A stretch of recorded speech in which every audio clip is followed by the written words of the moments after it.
Chapter 6. The appearance of the little sitting room as they entered was tranquility itself. Mrs. Bates, deprived of her usual employment, slumbering on one side of the fire, Frank Churchill, at a table near her, most deedily occupied about her spectacles, and Jane Fairfax, standing with her back to them, intent on her pianoforte. Busy as he was, however, the young man was yet able to show a most happy countenance on seeing Emma again. "This is a pleasure," said he in rather a low voice, "coming at least 10 minutes earlier than I had calculated. You find me trying to be useful. Tell me if you think I shall succeed." "What?" said Mrs. Weston. "Have not you finished it yet? You would not earn a very good livelihood as a working silversmith at this rate." "I have not been working uninterruptedly," he replied. "I have been assisting Miss Fairfax in trying to make her instrument stand steadily. It was not quite firm. An unevenness in the floor, I believe. You see, we have been wedging one leg with paper. This was very kind of you to be persuaded to come. I was almost afraid you would be hurrying home." He contrived that she should be seated by him, and was sufficiently employed in looking out the best baked apple for her, and trying to make her help or advise him in his work, till Jane Fairfax was quite ready to sit down to the pianoforte again. That she was not immediately ready, Emma did suspect to arise from the state of her nerves. She had not yet possessed the instrument long enough to touch it without emotion. She must reason herself into the power of performance, and Emma could not but pity such feelings, whatever their origin, and could not but resolve never to expose them to her neighbour again.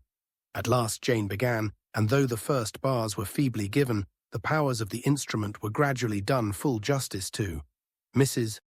Weston had been delighted before, and was delighted again. Emma joined her in all her praise, and the pianoforte, with every proper discrimination, was pronounced to be altogether of the highest promise. "Whoever Colonel Campbell might employ," said Frank Churchill with a smile at Emma, "the person has not chosen ill. I heard a good deal of Colonel Campbell's taste at Weymouth, and the softness of the upper notes, I am sure, is exactly what he and all that party would particularly prize. I dare say, Miss Fairfax, that he either gave his friend very minute directions, or wrote to Broadwood himself. Do not you think so?" Jane did not look round. She was not obliged to hear. Mrs. Weston had been speaking to her at the same moment. "It is not fair," said Emma in a whisper. "Mine was a random guess. Do not distress her."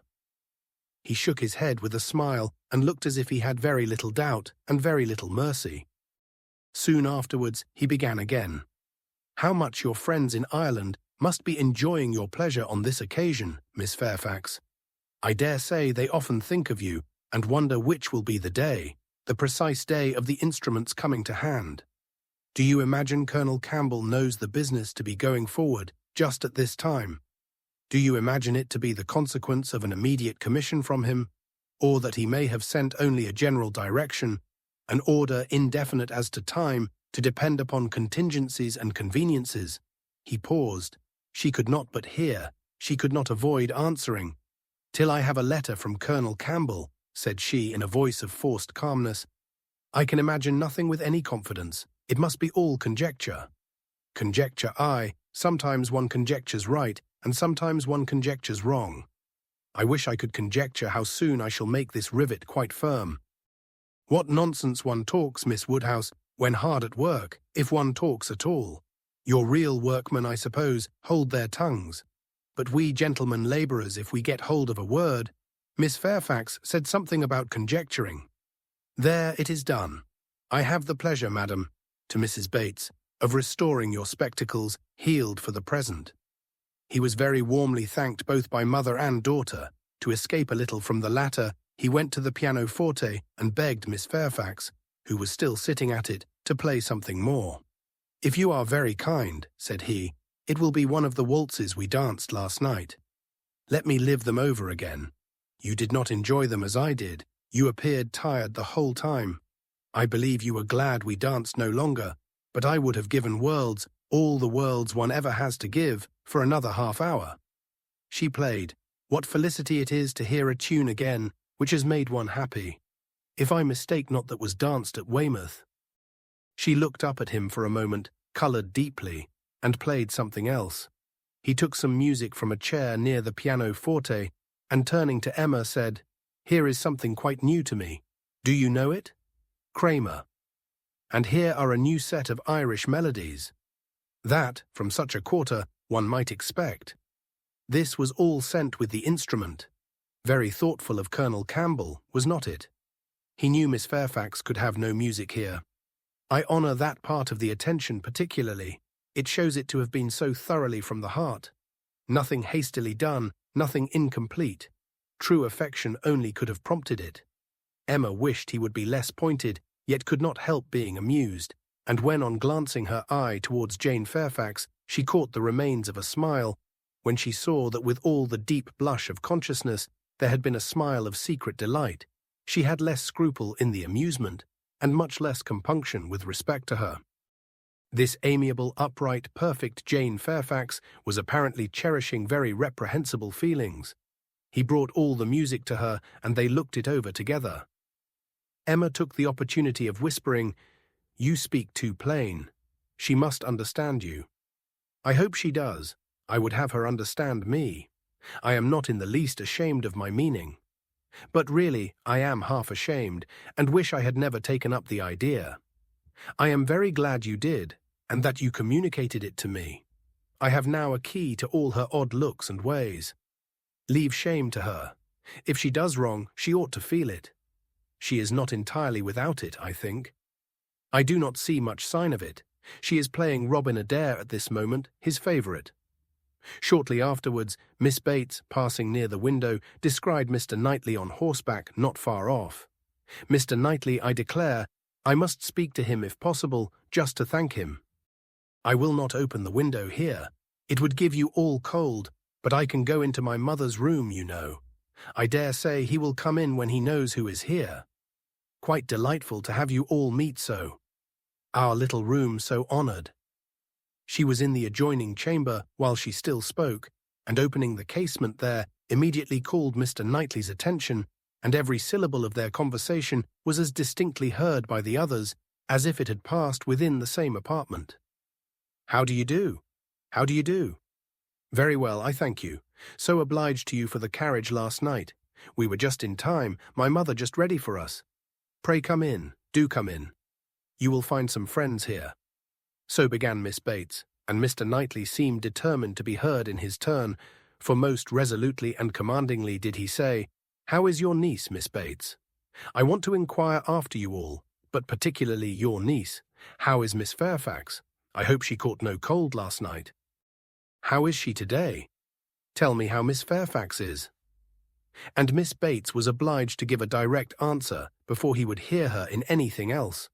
The listeners were amused, and Mrs. Weston gave Emma a look of particular meaning, but Emma still shook her head in steady scepticism. "So obliged to you, so very much obliged to you for the carriage," resumed Miss Bates. He cut her short with, "I am going to Kingston. Can I do anything for you?" "Oh dear, Kingston are you? Mrs. Cole was saying the other day she wanted something from Kingston. Mrs. Cole has servants to send. Can I do anything for you?" "No, I thank you, but do come in. Who do you think is here?" "Miss Woodhouse and Miss Smith, so kind as to call to hear the new pianoforte. Do put up your horse at the Crown and come in." "Well," said he, in a deliberating manner, "for 5 minutes, perhaps. And here is Mrs. Weston and Mr. Frank Churchill too. Quite delightful, so many friends. No, not now, I thank you. I could not stay 2 minutes. I must get on to Kingston as fast as I can." "Oh, do come in. They will be so very happy to see you." "No, no, your room is full enough. I will call another day and hear the pianoforte." "Well, I am so sorry. Oh, Mr. Knightley, what a delightful party last night. How extremely pleasant. Did you ever see such dancing? Was not it delightful? Miss Woodhouse and Mr. Frank Churchill. I never saw anything equal to it." "Oh, very delightful indeed. I can say nothing less, for I suppose Miss Woodhouse and Mr. Frank Churchill are hearing everything that passes. And, raising his voice still more, I do not see why Miss Fairfax should not be mentioned too. I think Miss Fairfax dances very well, and Mrs. Weston is the very best country dance player, without exception, in England. Now, if your friends have any gratitude, they will say something pretty loud about you and me in return. but I cannot stay to hear it. Oh, Mr. Knightley, one moment more, something of consequence, so shocked. Jane and I are both so shocked about the apples. What is the matter now? To think of your sending us all your store apples. You said you had a great many, and now you have not one left. We really are so shocked. Mrs. Hodges may well be angry. William Larkins mentioned it here. You should not have done it, indeed you should not. Ah, he is off. He never can bear to be thanked. But I thought he would have stayed now, and it would have been a pity not to have mentioned. Well, returning to the room, I have not been able to succeed. Mr. Knightley cannot stop. He is going to Kingston. He asked me if he could do anything. Yes, said Jane, we heard his kind offers. We heard everything. Oh yes, my dear, I dare say you might. Because you know the door was open, and the window was open, and Mr. Knightley spoke loud. You must have heard everything, to be sure. Can I do anything for you at Kingston? Said he, so I just mentioned. Oh, Miss Woodhouse, must you be going? You seem but just come, so very obliging of you. Emma found it really time to be at home. The visit had already lasted long, and on examining watches, so much of the morning was perceived to be gone that Mrs. Weston and her companion, taking leave also, could allow themselves only to walk with the two young ladies to Hartfield gates before they set off for Randalls. Chapter thence. It may be possible to do without dancing entirely.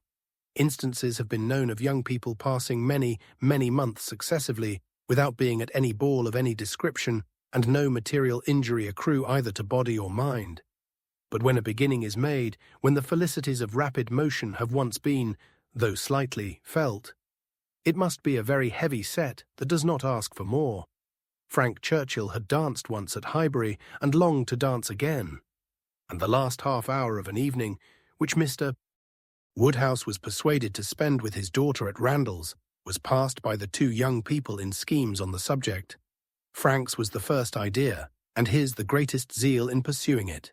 For the lady was the best judge of the difficulties and the most solicitous for accommodation and appearance.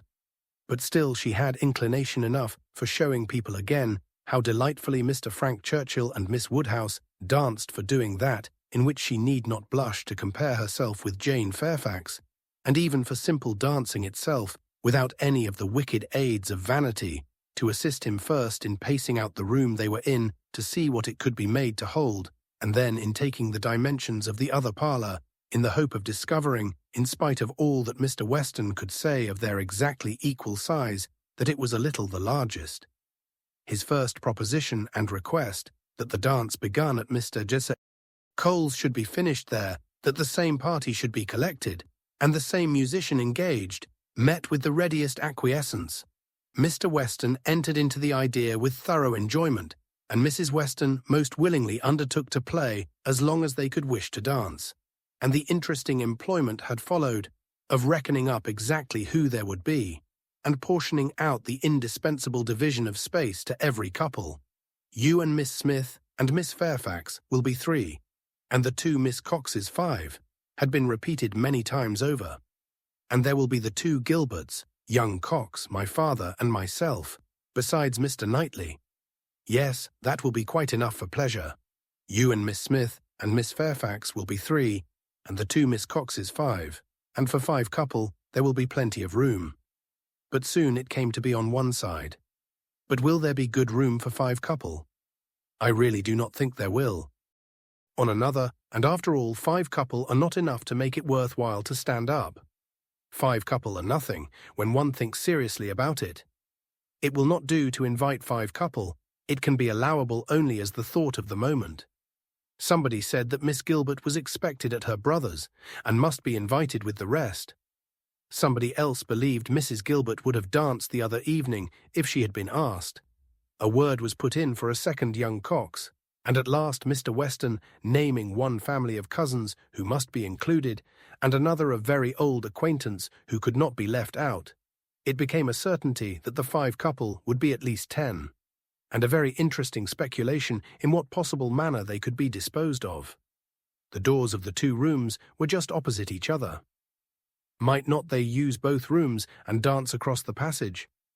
It seemed the best scheme, and yet it was not so good, but that many of them wanted a better. Emma said it would be awkward. Mrs. Weston was in distress about the supper, and Mr. Woodhouse opposed it earnestly on the score of health. It made him so very unhappy indeed that it could not be persevered in. "Oh no," said he, "it would be the extreme of imprudence. I could not bear it for Emma. Emma is not strong. She would catch a dreadful cold. So would poor little Harriet. So you would all. Mrs. Weston, you would be quite laid up. Do not let them talk of such a wild thing. Pray do not let them talk of it. That young man, speaking lower, is very thoughtless. Do not tell his father, but that young man is not quite the thing. He has been opening the doors very often this evening, and keeping them open very inconsiderately. He does not think of the draught. I do not mean to set you against him, but indeed he is not quite the thing." Mrs. Weston was sorry for such a charge. She knew the importance of it, and said everything in her power to do it away. Every door was now closed, the passage plan given up, and the first scheme of dancing, only in the room they were in, resorted to again, and with such goodwill on Frank Churchill's part, that the space which a quarter of an hour before had been deemed barely sufficient for 5 couple, was now endeavoured to be made out quite enough for 10. "We were too magnificent," said he. "We allowed unnecessary room. 10 couple may stand here very well." Emma demurred. It would be a sad crowd, and what could be worse than dancing without space to turn in? "Very true," he gravely replied. "It was very bad." But still he went on measuring, and still he ended with, "I think there will be very tolerable room for 10 couple." "No, no," said she, "you are quite unreasonable. It would be dreadful to be standing so close. Nothing can be farther from pleasure than to be dancing in a crowd and a crowd in a little room." "There is no denying it," he replied. "I agree with you exactly. A crowd in a little room. Miss Woodhouse, you have the art of giving pictures in a few words. Exquisite, quite exquisite. Still, however, having proceeded so far, one is unwilling to give the matter up. It would be a disappointment to my father, and altogether, I do not know that I am rather of opinion that 10 couple might stand here very well." Emma perceived that the nature of his gallantry was a little self-willed, and that he would rather oppose than lose the pleasure of dancing with her. But she took the compliment and forgave the rest. Had she intended ever to marry him, it might have been worthwhile to pause and consider, and try to understand the value of his preference and the character of his temper. But for all the purposes of their acquaintance, he was quite amiable enough. Before the middle of the next day, he was at Hartfield, and he entered the room with such an agreeable smile as certified the continuance of the scheme.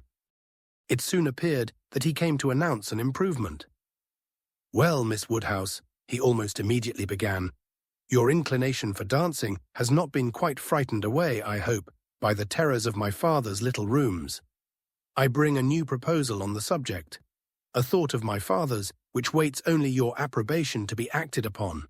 May I hope for the honour of your hand for the 2 first dances of this little projected ball to be given not at Randall's, but at the Crown Inn?" "The Crown? Yes, if you and Mr. Woodhouse see no objection, and I trust you cannot, my father hopes his friends will be so kind as to visit him there. Better accommodations, he can promise them, and not a less grateful welcome than at Randall's. It is his own idea. Mrs. Weston sees no objection to it, provided you are satisfied. This is what we all feel. Oh, you were perfectly right. 10 couple in either of the Randalls' rooms would have been insufferable. Dreadful. I felt how right you were the whole time, but was too anxious for securing anything to like to yield. Is not it a good exchange? You consent, I hope you consent. It appears to me a plan that nobody can object to if Mr. and Mrs. Weston do not. I think it admirable, and as far as I can answer for myself, shall be most happy. It seems the only improvement that could be. Papa, do you not think it an excellent improvement?" She was obliged to repeat and explain it before it was fully comprehended. And then, being quite new, farther representations were necessary to make it acceptable. No, he thought it very far from an improvement, a very bad plan, much worse than the other. A room at an inn was always damp and dangerous, never properly aired or fit to be inhabited. If they must dance, they had better dance at Randall's. He had never been in the room at the Crown in his life, did not know the people who kept it by sight. Oh no, a very bad plan. They would catch worse colds at the Crown than anywhere. I was going to observe, sir, said Frank Churchill, that one of the great recommendations of this change would be the very little danger of any body's catching cold, so much less danger at the Crown than at Randall's. Mr. Perry might have reason to regret the alteration, but nobody else could. Sir, said Mr. Woodhouse rather warmly, you are very much mistaken if you suppose Mr. Perry to be that sort of character. Mr. Perry is extremely concerned when any of us are ill. But I do not understand how the room at the Crown can be safer for you than your father's house. From the very circumstance of its being larger, sir, we shall have no occasion to open the windows at all, not once the whole evening, and it is that dreadful habit of opening the windows, letting in cold air upon heated bodies, which, as you well know, sir, does the mischief. Open the windows, but surely, Mr. Churchill, nobody would think of opening the windows at Randall's. Nobody could be so imprudent. I never heard of such a thing, dancing with open windows. I am sure neither your father nor Mrs. Weston, poor Miss Taylor that was, would suffer it. Ah, sir, but a thoughtless young person will sometimes step behind a window curtain and throw up a sash without its being suspected. I have often known it done myself. Have you indeed, sir? Bless me, I never could have supposed it. But I live out of the world, and am often astonished at what I hear. However, this does make a difference, and perhaps when we come to talk it over, but these sort of things require a good deal of consideration. One cannot resolve upon them in a hurry. If Mr. and Mrs. Weston will be so obliging as to call here one morning, we may talk it over and see what can be done. But unfortunately, sir, my time is so limited. Oh, interrupted Emma, there will be plenty of time for talking everything over. There is no hurry at all. If it can be contrived to be at the Crown, Papa, it will be very convenient for the horses. They will be so near their own stable. So they will, my dear. That is a great thing. Not that James ever complains, but it is right to spare our horses when we can. If I could be sure of the rooms being thoroughly aired, but is Mrs. Stokes to be trusted? I doubt it. I do not know her, even by sight. I can answer for everything of that nature, sir, because it will be under Mrs. Weston's care. Mrs. Weston undertakes to direct the whole. There, Papa. Now you must be satisfied. Our own dear Mrs. Weston, who is carefulness itself. Do not you remember what Mr. Perry said so many years ago when I had the measles? If Miss Taylor undertakes to wrap Miss Emma up, you need not have any fears, sir. How often have I heard you speak of it as such a compliment to her? Aye, very true.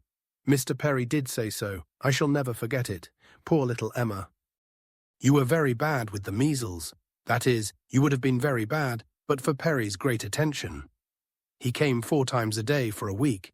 He said, from the first, it was a very good sort, which was our great comfort, but the measles are a dreadful complaint. I hope whenever poor Isabella's little ones have the measles, she will send for Perry. My father and Mrs. Weston are at the Crown at this moment, said Frank Churchill, examining the capabilities of the house. I left them there and came on to Hartfield, impatient for your opinion, and hoping you might be persuaded to join them and give your advice on the spot. I was desired to say so from both. It would be the greatest pleasure to them if you could allow me to attend you there. They can do nothing satisfactorily without you. Emma was most happy to be called to such a council, and her father engaging to think it all over while she was gone, the 2 young people set off together without delay for the Crown. There were Mr. and Mrs. Weston, delighted to see her and receive her approbation, very busy and very happy in their different way. She in some little distress, and he finding everything perfect.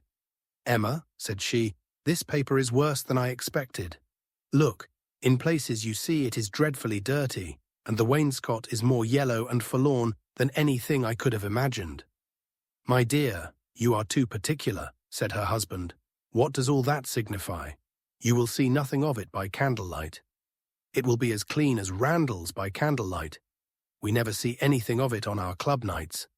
The ladies here probably exchanged looks, which meant, men never know when things are dirty or not. and the gentlemen perhaps thought each to himself, women will have their little nonsenses and needless cares. One perplexity, however, arose, which the gentleman did not disdain. It regarded a supper room. At the time of the ballrooms being built, suppers had not been in question, and a small card-room adjoining was the only addition. What was to be done? This card-room would be wanted as a card-room now, or, if cards were conveniently voted unnecessary by their four selves, still was it not too small for any comfortable supper? Another room of much better size might be secured for the purpose, but it was at the other end of the house, and a long, awkward passage must be gone through to get at it. This made a difficulty. Mrs. Weston was afraid of draughts for the young people in that passage, and neither Emma nor the gentleman could tolerate the prospect of being miserably crowded at supper. Mrs. Weston proposed having no regular supper, merely sandwiches, set out in the little room. But that was scouted as a wretched suggestion. A private dance, without sitting down to supper, was pronounced an infamous fraud upon the rights of men and women, and Mrs. Weston must not speak of it again. She then took another line of expediency, and looking into the doubtful room, observed, "I do not think it is so very small. We shall not be many, you know." And Mr. Weston, at the same time, walking briskly with long steps through the passage, was calling out, "You talk a great deal of the length of this passage, my dear. It is a mere nothing after all, and not the least draught from the stairs." "I wish," said Mrs. Weston, "one could know which arrangement our guests in general would like best. To do what would be most generally pleasing must be our object, if one could but tell what that would be." "Yes, very true," cried Frank, "very true. You want your neighbours' opinions. I do not wonder at you. If one could ascertain what the chief of them, the Coles, for instance. They are not far off. Shall I call upon them? Or Miss Bates? She is still nearer. And I do not know whether Miss Bates is not as likely to understand the inclinations of the rest of the people as anybody. I think we do want a larger council. Suppose I go and invite Miss Bates to join us?" "Well, if you please," said Mrs. Weston, rather hesitating, "if you think she will be of any use." "You will get nothing to the purpose from Miss Bates," said Emma. "She will be all delight and gratitude, but she will tell you nothing. She will not even listen to your questions. I see no advantage in consulting Miss Bates, but she is so amusing, so extremely amusing. I am very fond of hearing Miss Bates talk, and I need not bring the whole family, you know." Here Mr. Weston joined them, and on hearing what was proposed, gave it his decided approbation. "I do, Frank. Go and fetch Miss Bates, and let us end the matter at once. She will enjoy the scheme, I am sure, and I do not know a properer person for showing us how to do away difficulties. Fetch Miss Bates. We are growing a little too nice. She is a standing lesson of how to be happy. But fetch them both. Invite them both." "Both, sir? Can the old lady?" "The old lady. No, the young lady, to be sure. I shall think you a great blockhead, Frank, if you bring the aunt without the niece." "Oh, I beg your pardon, sir. I did not immediately recollect. Undoubtedly, if you wish it, I will endeavour to persuade them both." And away he ran.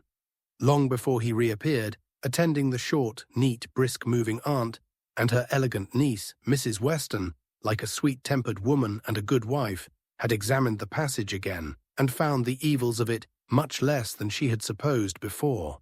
Indeed, very trifling, and here ended the difficulties of decision. All the rest, in speculation at least, was perfectly smooth. All the minor arrangements of table and chair, lights and music, tea and supper, made themselves, or were left as mere trifles to be settled at any time between Mrs. Weston and Mrs. Stokes. Everybody invited was certainly to come. Frank had already written to Enscombe to propose staying a few days beyond his fortnight, which could not possibly be refused. And a delightful dance it was to be. Most cordially, when Miss Bates arrived, did she agree that it must. As a counsellor, she was not wanted, but as an approver, a much safer character, she was truly welcome. Her approbation, at once general and minute, warm and incessant, could not but please, and for another half-hour they were all walking to and fro, between the different rooms, some suggesting, some attending, and all in happy enjoyment of the future. The party did not break up without Emma's being positively secured for the two first dances by the hero of the evening, nor without her overhearing Mr. Weston whisper to his wife, "He has asked her, my dear." "That's right, I knew he would." Season Chapter 20. One thing only was wanting to make the prospect of the ball completely satisfactory to Emma, its being fixed for a day within the granted term of Frank Churchill's stay in Surrey. For in spite of Mr. Weston's confidence, she could not think it so very impossible that the Churchills might not allow their nephew to remain a day beyond his fortnight. But this was not judged feasible. The preparations must take their time. Nothing could be properly ready till the third week were entered on, and for a few days they must be planning, proceeding, and hoping in uncertainty, at the risk, in her opinion, the great risk, of its being all in vain. Enscombe, however, was gracious in fact, if not in word. His wish of staying longer evidently did not please, but it was not opposed. All was safe and prosperous, and as the removal of one solicitude generally makes way for another, Emma, being now certain of her ball, began to adopt as the next vexation Mr. Knightley's provoking indifference about it, either because he did not dance himself, or because the plan had been formed without his being consulted. He seemed resolved that it should not interest him, determined against its exciting any present curiosity or affording him any future amusement. To her voluntary communications, Emma could get no more approving reply than, "Very well. If the Westons think it worth while to be at all this trouble for a few hours of noisy entertainment, I have nothing to say against it, but that they shall not choose pleasures for me. Oh yes, I must be there. I could not refuse, and I will keep as much awake as I can. But I would rather be at home looking over William Larkins's week's account. Much rather, I confess. Pleasure in seeing dancing. Not I, indeed, I never look at it. I do not know who does. Fine dancing, I believe, like virtue, must be its own reward. Those who are standing by are usually thinking of something very different." This, Emma felt, was aimed at her, and it made her quite angry. It was not in compliment to Jane Fairfax, however, that he was so indifferent or so indignant. He was not guided by her feelings in reprobating the ball, for she enjoyed the thought of it to an extraordinary degree. It made her animated, open-hearted. She voluntarily said, "Oh, Miss Woodhouse, I hope nothing may happen to prevent the ball. What a disappointment it would be. I do look forward to it, I own, with very great pleasure." It was not to oblige Jane Fairfax, therefore, that he would have preferred the society of William Larkins. No, she was more and more convinced that Mrs. Weston was quite mistaken in that surmise. There was a great deal of friendly and of compassionate attachment on his side, but no love. Alas, there was soon no leisure for quarrelling with Mr. Knightley. 2 days of joyful security were immediately followed by the overthrow of everything. A letter arrived from Mr. Churchill to urge his nephew's instant return. Mrs. Churchill was unwell, far too unwell to do without him. She had been in a very suffering state, so said her husband, when writing to her nephew 2 days before, though from her usual unwillingness to give pain and constant habit of never thinking of herself, she had not mentioned it. But now she was too ill to trifle, and must entreat him to set off for Enscombe without delay. The substance of this letter was forwarded to Emma, in a note from Mrs. Weston, instantly. As to his going, it was inevitable. He must be gone within a few hours, though without feeling any real alarm for his aunt, to lessen his repugnance. He knew her illnesses. They never occurred but for her own convenience. Mrs. Weston added that he could only allow himself time to hurry to Highbury after breakfast and take leave of the few friends there whom he could suppose to feel any interest in him, and that he might be expected at Hartfield very soon. This wretched note was the finale of Emma's breakfast. When once it had been read, there was no doing anything but lament and exclaim. The loss of the ball, the loss of the young man, and all that the young man might be feeling. It was too wretched. Such a delightful evening as it would have been, everybody so happy, and she and her partner the happiest. I said it would be so, was the only consolation. Her father's feelings were quite distinct. He thought principally of Mrs. Churchill's illness, and wanted to know how she was treated. And as for the ball, it was shocking to have dear Emma disappointed. But they would all be safer at home. Emma was ready for her visitor some time before he appeared. But if this reflected at all upon his impatience, his sorrowful look and total want of spirits when he did come might redeem him. He felt the going away almost too much to speak of it. His dejection was most evident. He sat really lost in thought for the first few minutes, and when rousing himself it was only to say, "Of all horrid things, leave-taking is the worst." "But you will come again," said Emma. "This will not be your only visit to Randalls." "Ah," shaking his head, "the uncertainty of when I may be able to return. I shall try for it with a zeal. It will be the object of all my thoughts and cares. And if my uncle and aunt go to town this spring, but I am afraid they did not stir last spring. I am afraid it is a custom gone forever. Our poor ball must be quite given up. Ah, that ball! Why did we wait for anything? Why not seize the pleasure at once? How often is happiness destroyed by preparation, foolish preparation? You told us it would be so. Oh, Miss Woodhouse, why are you always so right? Indeed, I am very sorry to be right in this instance. I would much rather have been merry than wise. If I can come again, we are still to have our ball. My father depends on it. Do not forget your engagement." Emma looked graciously. "Such a fortnight as it has been," he continued, "every day more precious and more delightful than the day before, every day making me less fit to bear any other place.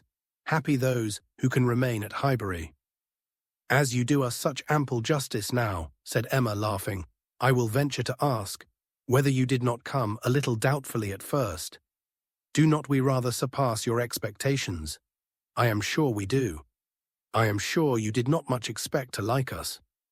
You would not have been so long in coming if you had had a pleasant idea of Highbury." He laughed rather consciously, and though denying the sentiment, Emma was convinced that it had been so. "And you must be off this very morning?" "Yes, my father is to join me here. We shall walk back together, and I must be off immediately. I am almost afraid that every moment will bring him. Not 5 minutes to spare, even for your friends Miss Fairfax and Miss Bates. How unlucky. Miss Bates's powerful, argumentative mind might have strengthened yours. Yes, I have called there. Passing the door, I thought it better. It was a right thing to do. I went in for 3 minutes and was detained by Miss Bates's being absent. She was out, and I felt it impossible not to wait till she came in. She is a woman that one must laugh at, but that one would not wish to slight. It was better to pay my visit, then." He hesitated, got up, walked to a window. "In short," said he, "perhaps, Miss Woodhouse, I think you can hardly be quite without suspicion." He looked at her as if wanting to read her thoughts. She hardly knew what to say. It seemed like the forerunner of something absolutely serious, which she did not wish. Forcing herself to speak, therefore, in the hope of putting it by, she calmly said, "You are quite in the right. It was most natural to pay your visit then." He was silent. She believed he was looking at her, probably reflecting on what she had said and trying to understand the manner. She heard him sigh. It was natural for him to feel that he had cause to sigh. He could not believe her to be encouraging him. A few awkward moments passed, and he sat down again, and in a more determined manner said, "It was something to feel that all the rest of my time might be given to Hartfield. My regard for Hartfield is most warm." He stopped again, rose again, and seemed quite embarrassed. He was more in love with her than Emma had supposed, and who can say how it might have ended if his father had not made his appearance? Mr. Woodhouse soon followed, and the necessity of exertion made him composed. A very few minutes more, however, completed the present trial. Mr. Weston, always alert when business was to be done, and as incapable of procrastinating any evil that was inevitable, as of foreseeing any that was doubtful, said, it was time to go. And the young man, though he might and did sigh, could not but agree to take leave. "I shall hear about you all," said he. "That is my chief consolation. I shall hear of everything that is going on among you. I have engaged Mrs. Weston to correspond with me. She has been so kind as to promise it. Oh, the blessing of a female correspondent when one is really interested in the absent. She will tell me everything. In her letters, I shall be at dear Highbury again. A very friendly shake of the hand, a very earnest goodbye closed the speech, and the door had soon shut out Frank Churchill. Short had been the notice, short their meeting. He was gone, and Emma felt so sorry to part, and foresaw so great a loss to their little society from his absence as to begin to be afraid of being too sorry, and feeling it too much. It was a sad change. They had been meeting almost every day since his arrival. Certainly his being at Randalls had given great spirit to the last 2 weeks, indescribable spirit. The idea, the expectation of seeing him, which every morning had brought, the assurance of his attentions, his liveliness, his manners. It had been a very happy fortnight, and forlorn must be the sinking from it into the common course of Hartfield days. To complete every other recommendation, he had almost told her that he loved her. What strength or what constancy of affection he might be subject to was another point. But at present she could not doubt his having a decidedly warm admiration, a conscious preference of herself, and this persuasion, joined to all the rest, made her think that she must be a little in love with him, in spite of every previous determination against it. "I certainly must," said she. "This sensation of listlessness, weariness, stupidity, this disinclination to sit down and employ myself, this feeling of everything's being dull and insipid about the house. I must be in love. I should be the oddest creature in the world if I were not for a few weeks at least. Well, evil to some is always good to others. I shall have many fellow mourners for the ball, if not for Frank Churchill, but Mr. Knightley will be happy. He may spend the evening with his dear William Larkins now, if he likes." Mr. Knightley, however, showed no triumphant happiness. He could not say that he was sorry on his own account. His very cheerful look would have contradicted him if he had, but he said, and very steadily, that he was sorry for the disappointment of the others, and with considerable kindness added, "You, Emma, who have so few opportunities of dancing, you are really out of luck. You are very much out of luck." It was some days before she saw Jane Fairfax, to judge of her honest regret in this woeful change, but when they did meet, her composure was odious. She had been particularly unwell, however, suffering from headache to a degree, which made her aunt declare that had the ball taken place, she did not think Jane could have attended it, and it was charity to impute some of her unbecoming indifference to the languor of ill health. Chapter 13. Emma continued to entertain no doubt of her being in love. Her ideas only varied as to the how much. At first she thought it was a good deal, and afterwards but little. She had great pleasure in hearing Frank Churchill talked of, and, for his sake, greater pleasure than ever in seeing Mr. and Mrs. Weston. She was very often thinking of him, and quite impatient for a letter, that she might know how he was, how were his spirits, how was his aunt, and what was the chance of his coming to Randalls again this spring. But on the other hand, she could not admit herself to be unhappy, nor, after the first morning, to be less disposed for employment than usual. She was still busy and cheerful, and, pleasing as he was, she could yet imagine him to have faults. And father, though thinking of him so much, and as she sat drawing or working, forming 1,000 amusing schemes for the progress and close of their attachment, fancying interesting dialogues, and inventing elegant letters. The conclusion of every imaginary declaration on his side was that she refused him. Their affection was always to subside into friendship. Everything tender and charming was to mark their parting, but still they were to part. When she became sensible of this, it struck her that she could not be very much in love, for in spite of her previous and fixed determination never to quit her father, never to marry, a strong attachment certainly must produce more of a struggle than she could foresee in her own feelings. "I do not find myself making any use of the word sacrifice," said she. "In not one of all my clever replies, my delicate negatives, is there any allusion to making a sacrifice. I do suspect that he is not really necessary to my happiness. So much the better. I certainly will not persuade myself to feel more than I do. I am quite enough in love. I should be sorry to be more." Upon the whole, she was equally contented with her view of his feelings. He is undoubtedly very much in love. Everything denotes it, very much in love indeed. And when he comes again, if his affection continue, I must be on my guard not to encourage it. It would be most inexcusable to do otherwise, as my own mind is quite made up. Not that I imagine he can think I have been encouraging him hitherto. No, if he had believed me at all to share his feelings, he would not have been so wretched. Could he have thought himself encouraged, his looks and language at parting would have been different. Still, however, I must be on my guard. This is in the supposition of his attachment continuing what it now is, but I do not know that I expect it will. I do not look upon him to be quite the sort of man. I do not altogether build upon his steadiness or constancy. His feelings are warm, but I can imagine them rather changeable.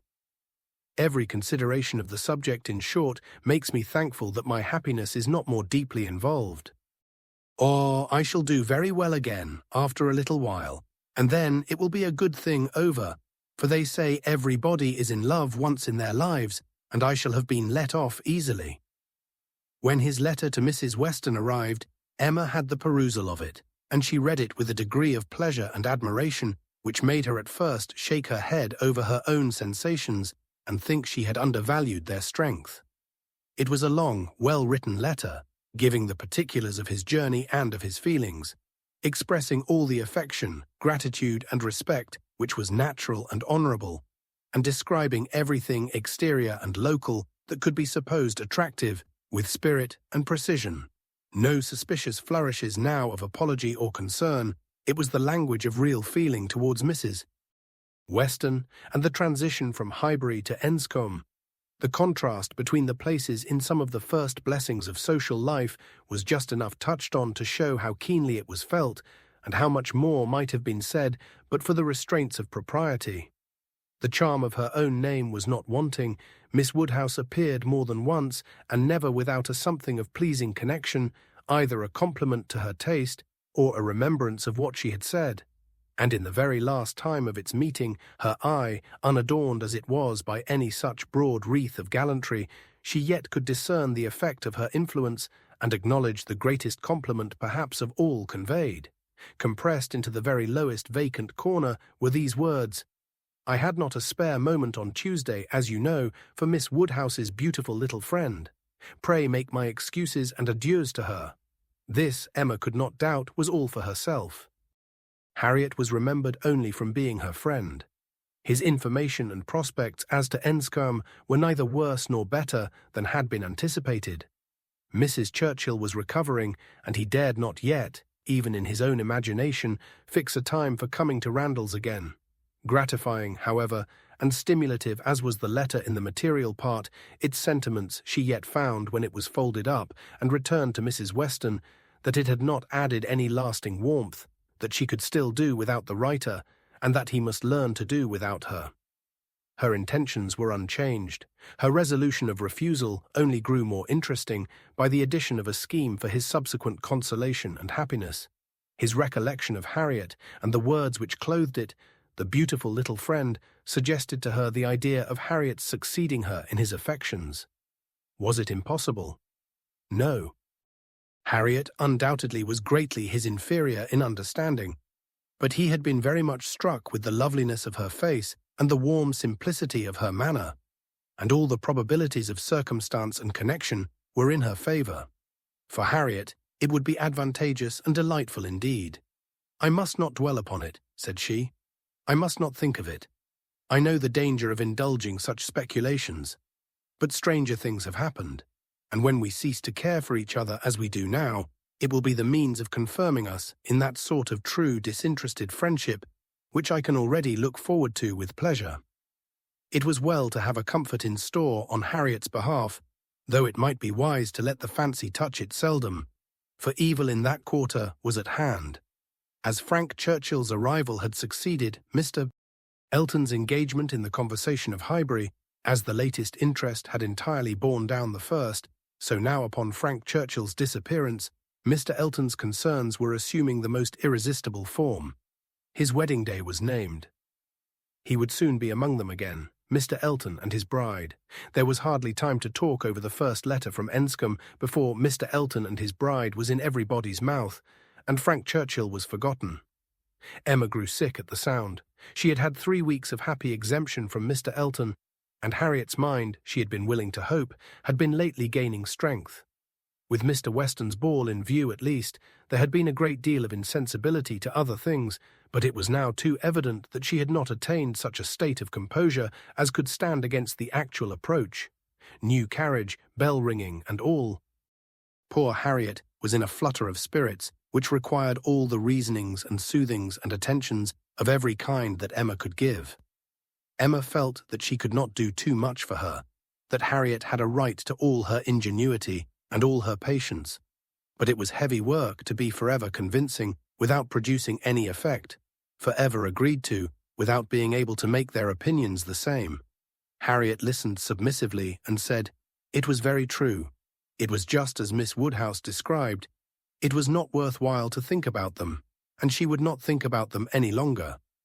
But no change of subject could avail, and the next half-hour saw her as anxious and restless about the Eltons as before. At last Emma attacked her on another ground. "Your allowing yourself to be so occupied and so unhappy about Mr. Elton's marrying Harriet is the strongest reproach you can make me. You could not give me a greater reproof for the mistake I fell into. It was all my doing, I know. I have not forgotten it, I assure you. Deceived myself, I did very miserably deceive you, and it will be a painful reflection to me forever. Do not imagine me in danger of forgetting it." Harriet felt this too much to utter more than a few words of eager exclamation. Emma continued, "I have not said, exert yourself, Harriet, for my sake. Think less, talk less of Mr. Elton for my sake, because for your own sake, rather, I would wish it to be done, for the sake of what is more important than my comfort, a habit of self-command in you, a consideration of what is your duty, an attention to propriety, an endeavour to avoid the suspicions of others, to save your health and credit, and restore your tranquillity. These are the motives which I have been pressing on you. They are very important, and sorry I am that you cannot feel them sufficiently to act upon them. My being saved from pain is a very secondary consideration. I want you to save yourself from greater pain. Perhaps I may sometimes have felt that Harriet would not forget what was due, or rather what would be kind by me. This appeal to her affections did more than all the rest. The idea of wanting gratitude and consideration for Miss Woodhouse, whom she really loved extremely, made her wretched for a while, and when the violence of grief was comforted away, still remained powerful enough to prompt to what was right and support her in it, very tolerably. You, who have been the best friend I ever had in my life, want gratitude to you. Nobody is equal to you. I care for nobody as I do for you. Oh, Miss Woodhouse, how ungrateful I have been." Such expressions, assisted as they were by everything that look and manner could do, made Emma feel that she had never loved Harriet so well, nor valued her affection so highly before. "There is no charm equal to tenderness of heart," said she afterwards to herself. "There is nothing to be compared to it. Warmth and tenderness of heart, with an affectionate, open manner, will beat all the clearness of head in the world. For attraction, I am sure it will. It is tenderness of heart which makes my dear father so generally beloved, which gives Isabella all her popularity. I have it not, but I know how to prize and respect it. Harriet is my superior in all the charm and all the felicity it gives. Dear Harriet, I would not change you for the clearest-headed, longest-sighted, best-judging female breathing. Oh, the coldness of a Jane Fairfax! Harriet is worth 100 such, and for a wife, a sensible man's wife, it is invaluable. I mention no names, but happy the man who changes Emma for Harriet. Chapter 15. Mrs. Elton was first seen at church, but though devotion might be interrupted, curiosity could not be satisfied by a bride in a pew, and it must be left for the visits in form which were then to be paid, to settle whether she were very pretty indeed, or only rather pretty, or not pretty at all.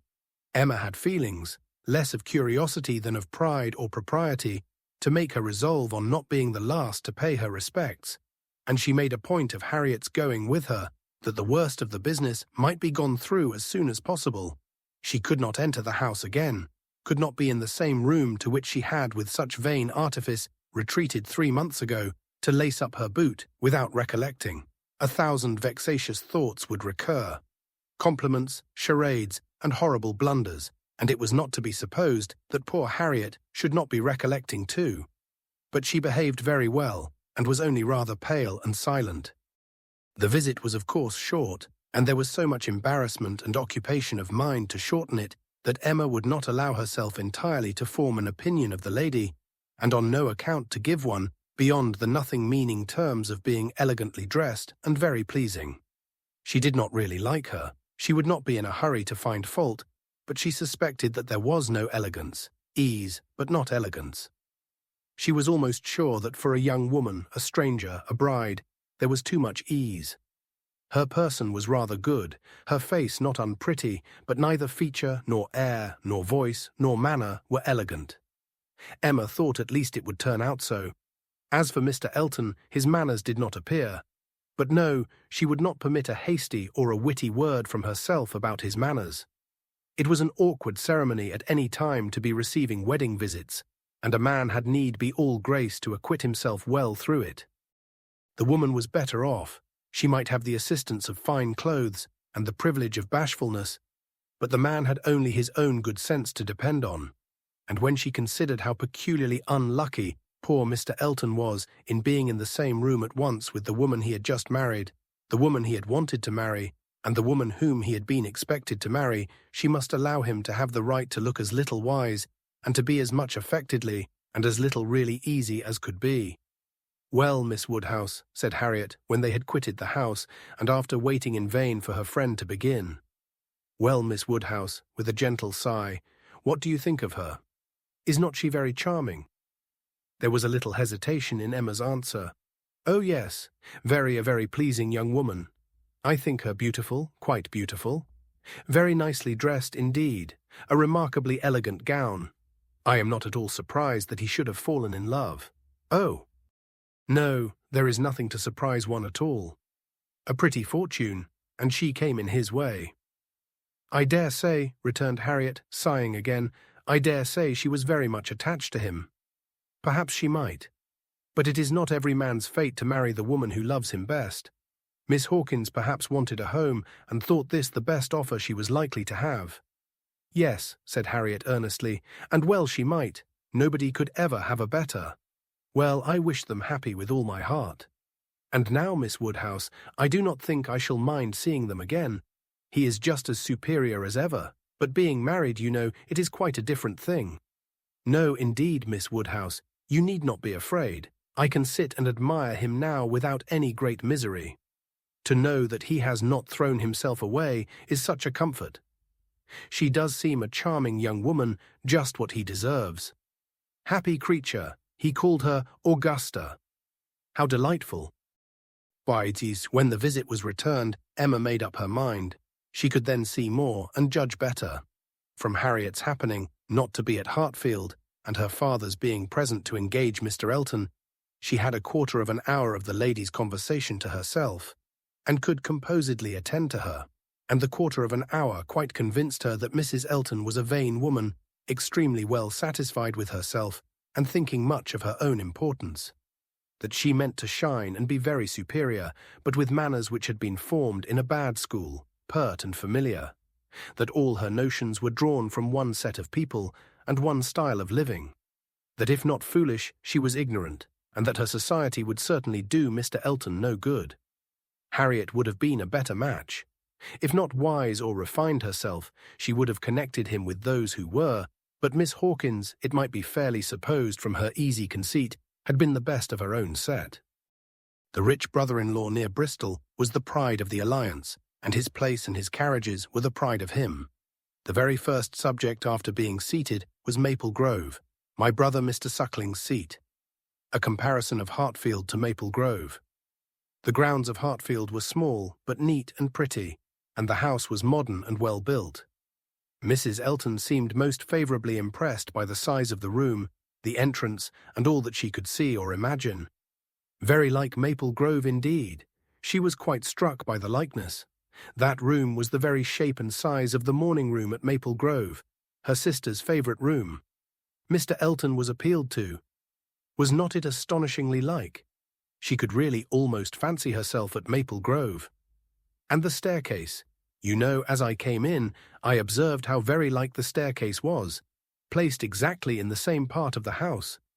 I really could not help exclaiming, "I assure you, Miss Woodhouse, it is very delightful to me to be reminded of a place I am so extremely partial to as Maple Grove. I have spent so many happy months there," with a little sigh of sentiment. "A charming place, undoubtedly.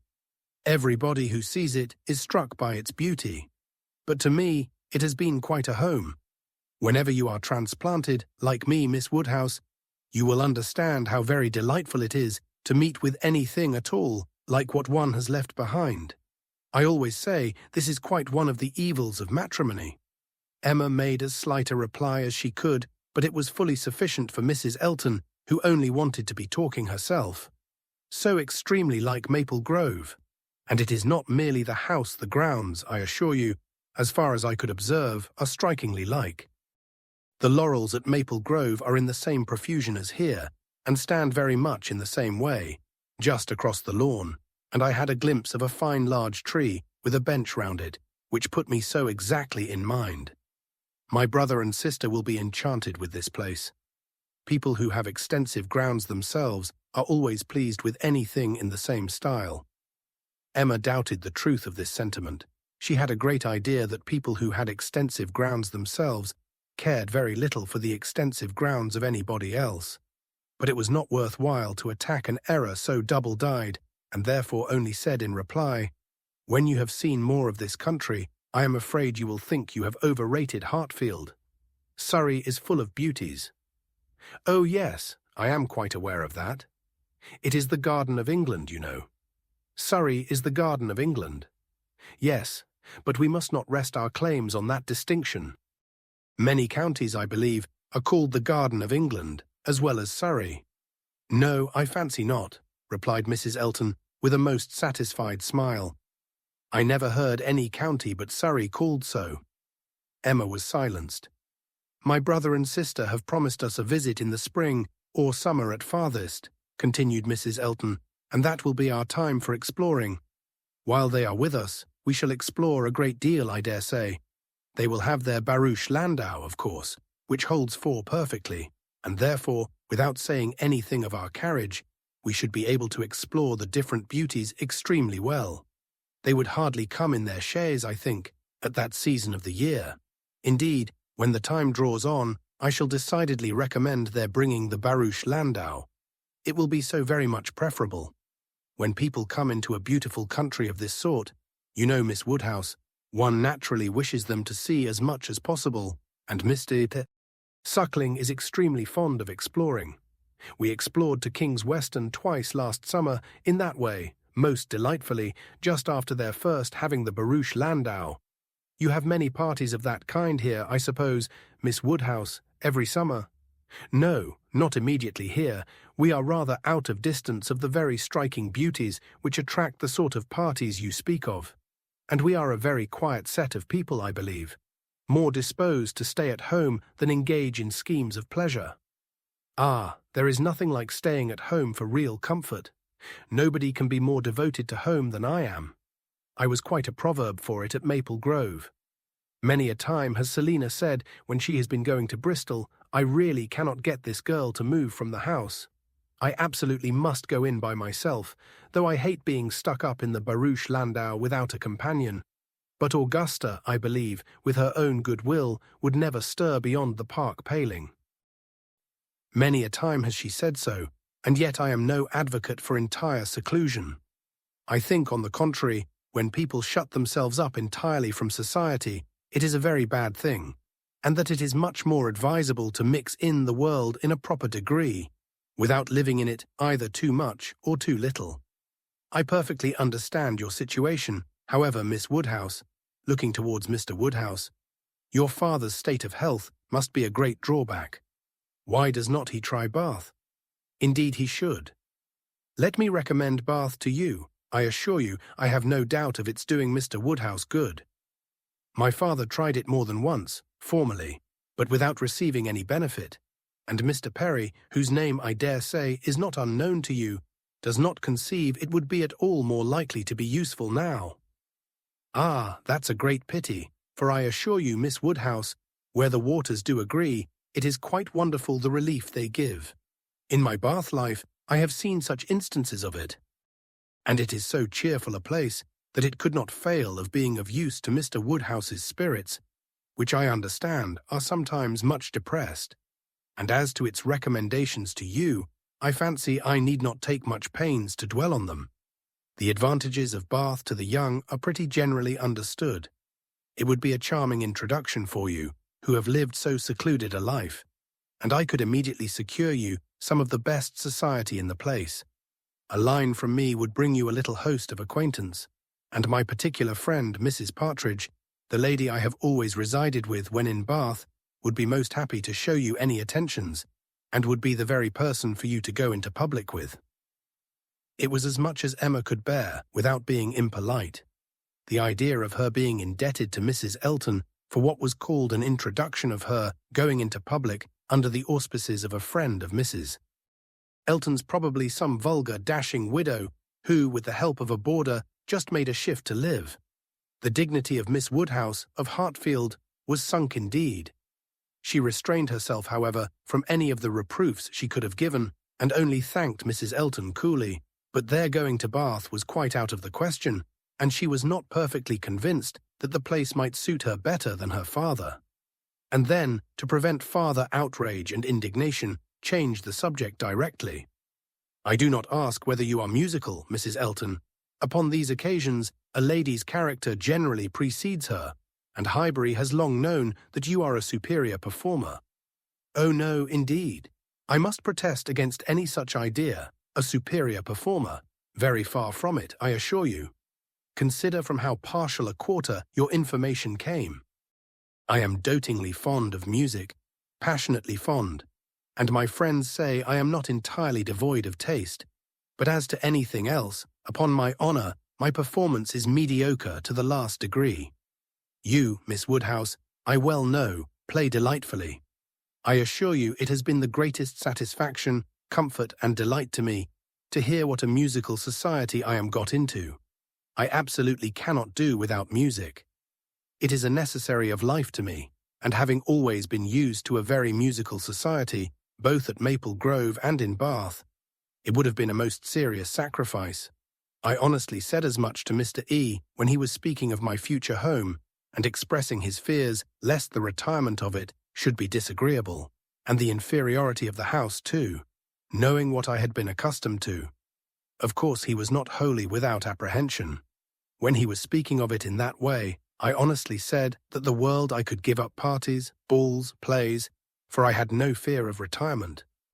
Blessed with so many resources within myself, the world was not necessary to me. I could do very well without it. To those who had no resources, it was a different thing. But my resources made me quite independent. And as to smaller-sized rooms than I had been used to, I really could not give it a thought. I hoped I was perfectly equal to any sacrifice of that description. Certainly, I had been accustomed to every luxury at Maple Grove, but I did assure him that 2 carriages were not necessary to my happiness, nor were spacious apartments. But, said I, to be quite honest, I do not think I can live without something of a musical society. I condition for nothing else, but without music, life would be a blank to me. We cannot suppose, said Emma, smiling, that Mr. Elton would hesitate to assure you of there being a very musical society in Highbury, and I hope you will not find he has outstepped the truth more than may be pardoned in consideration of the motive. No, indeed, I have no doubts at all on that head. I am delighted to find myself in such a circle. I hope we shall have many sweet little concerts together. I think, Miss Woodhouse, you and I must establish a musical club and have regular weekly meetings at your house or ours. Will not it be a good plan?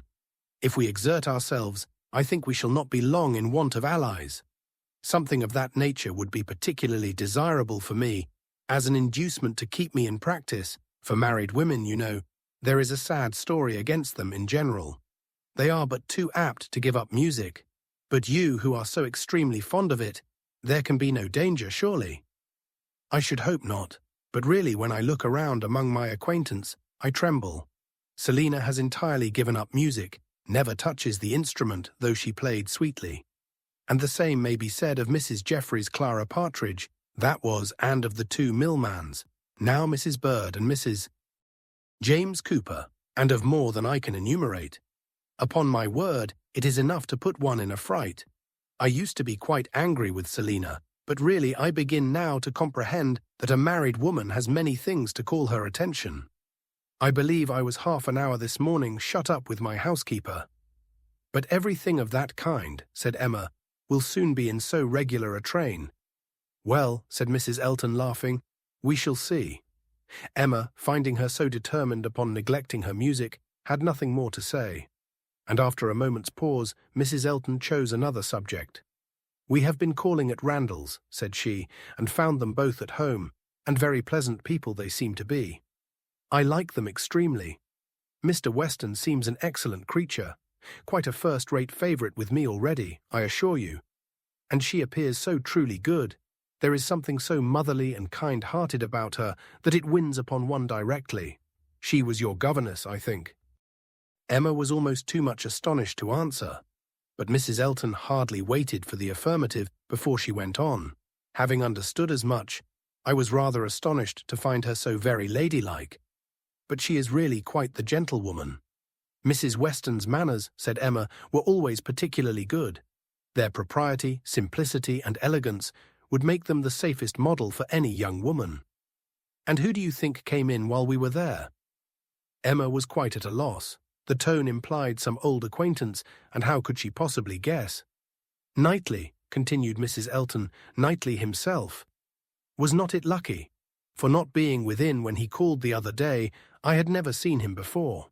And of course, as so particular a friend of Mr. E. as, I had a great curiosity. My friend Knightley had been so often mentioned that I was really impatient to see him. And I must do my cara sposo the justice to say that he need not be ashamed of his friend. Knightley is quite the gentleman. I like him very much. Decidedly, I think, a very gentlemanlike man. Happily, it was now time to be gone. They were off, and Emma could breathe. Insufferable woman, was her immediate exclamation, worse than I had supposed.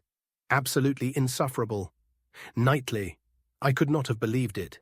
Knightley. Never seen him in her life before, and call him Knightley.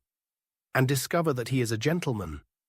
A little upstart, vulgar being, with her Mr. E., and her cara sposo, and her resources, and all her airs of pert pretension and underbred finery. Actually to discover that Mr. Knightley is a gentleman. I doubt whether he will return the compliment and discover her to be a lady. I could not have believed it. And to propose that she and I should unite to form a musical club. One would fancy we were bosom friends. And Mrs. Weston, astonished that the person who had brought me up should be a gentlewoman, worse and worse. I never met with her equal. Much beyond my hopes, Harriet is disgraced by any comparison. Oh, what would Frank Churchill say to her if he were here? How angry and how diverted he would be. Ah, there I am, thinking of him directly. Always the first person to be thought of. How I catch myself out. Frank Churchill comes as regularly into my mind. All this ran so glibly through her thoughts that by the time her father had arranged himself after the bustle of the Eltons' departure and was ready to speak, she was very tolerably capable of attending. Well, my dear, he deliberately began, considering we never saw her before, she seems a very pretty sort of young lady, and I dare say she was very much pleased with you. She speaks a little too quick. A little quickness of voice there is, which rather hurts the ear. But I believe I am nice. I do not like strange voices, and nobody speaks like you and poor Miss Taylor. However, she seems a very obliging, pretty-behaved young lady, and no doubt will make him a very good wife, though I think he had better not have married. I made the best excuses I could for not having been able to wait on him and Mrs. Elton on this happy occasion. I said that I hoped I should in the course of the summer, but I ought to have gone before. Not to wait upon a bride is very remiss. Ah, it shows what a sad invalid I am. But I do not like the corner into Vicarage Lane. I dare say your apologies were accepted, sir. Mr. Elton knows you. Yes, but a young lady a bride, I ought to have paid my respects to her if possible. It was being very deficient. But my dear papa, you are no friend to matrimony, and therefore why should you be so anxious to pay your respects to a bride? It ought to be no recommendation to you. It is encouraging people to marry if you make so much of them. No, my dear, I never encouraged anybody to marry, but I would always wish to pay every proper attention to a lady, and a bride, especially, is never to be neglected. More is avowedly due to her. A bride, you know, my dear, is always the first in company, let the others be who they may. Well, papa, if this is not encouragement to marry, I do not know what is. And I should never have expected you to be lending your sanction to such vanity baits for poor young ladies. My dear, you do not understand me. This is a matter of mere common politeness and good breeding, and has nothing to do with any encouragement to people to marry. Emma had done. Her father was growing nervous and could not understand her. Her mind returned to Mrs. Elton's offences, and long, very long, did they occupy her. Chapter 15. Emma was not required by any subsequent discovery to retract her ill opinion of Mrs. Elton. Her observation had been pretty correct. Such as Mrs. Elton appeared to her on this second interview, such she appeared whenever they met again. Self-important, presuming, familiar, ignorant, and ill-bred. She had a little beauty and a little accomplishment, but so little judgment that she thought herself coming with superior knowledge of the world to enliven and improve a country neighbourhood, and conceived Miss Hawkins to have held such a place in society as Mrs. Elton's consequence only could surpass. There was no reason to suppose Mr. Elton thought at all differently from his wife. He seemed not merely happy with her, but proud. He had the air of congratulating himself on having brought such a woman to Highbury, as not even Miss Woodhouse could equal, and the greater part of her new acquaintance disposed to commend, or not in the habit of judging, following the lead of Miss Bates's goodwill, or taking it for granted that the bride must be as clever and as agreeable as she professed herself, were very well satisfied, so that Mrs. Elton's praise passed from one mouth to another, as it ought to do, unimpeded by Miss Woodhouse, who readily continued her first contribution and talked with a good grace of her being very pleasant and very elegantly dressed. In one respect, Mrs. Elton grew even worse than she had appeared at first. Her feelings altered towards Emma. Offended, probably, by the little encouragement which her proposals of intimacy met with, she drew back in her turn and gradually became much more cold and distant, and though the effect was agreeable, the ill will which produced it was necessarily increasing Emma's dislike. Her manners, too, and Mr. Elton's, were unpleasant towards Harriet. They were sneering and negligent. Emma hoped it must rapidly work Harriet's cure, but the sensations which could prompt such behaviour sunk them both very much.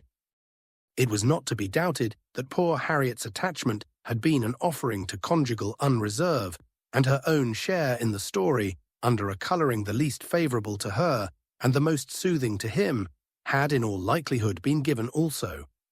She was, of course, the object of their joint dislike. When they had nothing else to say, it must be always easy to begin abusing Miss Woodhouse, and the enmity which they dared not show in open disrespect to her found a broader vent in contemptuous treatment of Harriet. Mrs. Elton took a great fancy to Jane Fairfax, and from the first.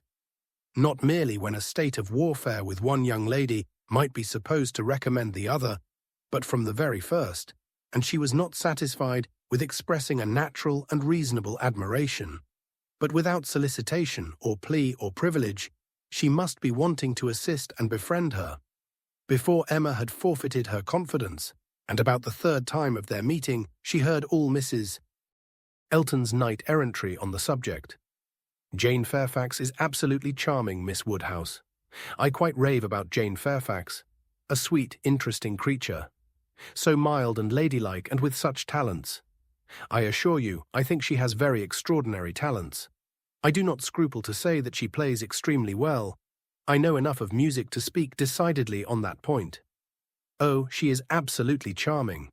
You will laugh at my warmth, but, upon my word, I talk of nothing but Jane Fairfax, and her situation is so calculated to affect one. Miss Woodhouse, we must exert ourselves and endeavour to do something for her. We must bring her forward. Such talent as hers must not be suffered to remain unknown. I dare say you have heard those charming lines of the poet, "Full many a flower is born to blush unseen, and waste its fragrance on the desert air." We must not allow them to be verified in sweet Jane Fairfax. "I cannot think there is any danger of it," was Emma's calm answer, "and when you are better acquainted with Miss Fairfax's situation and understand what her home has been, with Colonel and Mrs. Campbell, I have no idea that you will suppose her talents can be unknown." "Oh, but dear Miss Woodhouse, she is now in such retirement, such obscurity, so thrown away. Whatever advantages she may have enjoyed with the Campbells are so palpably at an end. And I think she feels it. I am sure she does. She is very timid and silent. One can see that she feels the want of encouragement. I like her the better for it. I must confess it is a recommendation to me. I am a great advocate for timidity, and I am sure one does not often meet with it. But in those who are at all inferior, it is extremely prepossessing. Oh, I assure you, Jane Fairfax is a very delightful character, and interests me more than I can express. You appear to feel a great deal, but I am not aware how you or any of Miss Fairfax's acquaintance here, any of those who have known her longer than yourself, can show her any other attention than— My dear Miss Woodhouse, a vast deal may be done by those who dare to act. You and I need not be afraid. If we set the example, many will follow it as far as they can, though all have not our situations. We have carriages to fetch and convey her home, and we live in a style which could not make the addition of Jane Fairfax at any time the least inconvenient. I should be extremely displeased if Wright were to send us up such a dinner as could make me regret having asked more than Jane Fairfax to partake of it. I have no idea of that sort of thing. It is not likely that I should, considering what I have been used to. My greatest danger, perhaps, in housekeeping, may be quite the other way, in doing too much, and being too careless of expense. Maple Grove will probably be my model more than it ought to be, for we do not at all affect to equal my brother, Mr. Suckling, in income. However, my resolution is taken as to noticing Jane Fairfax.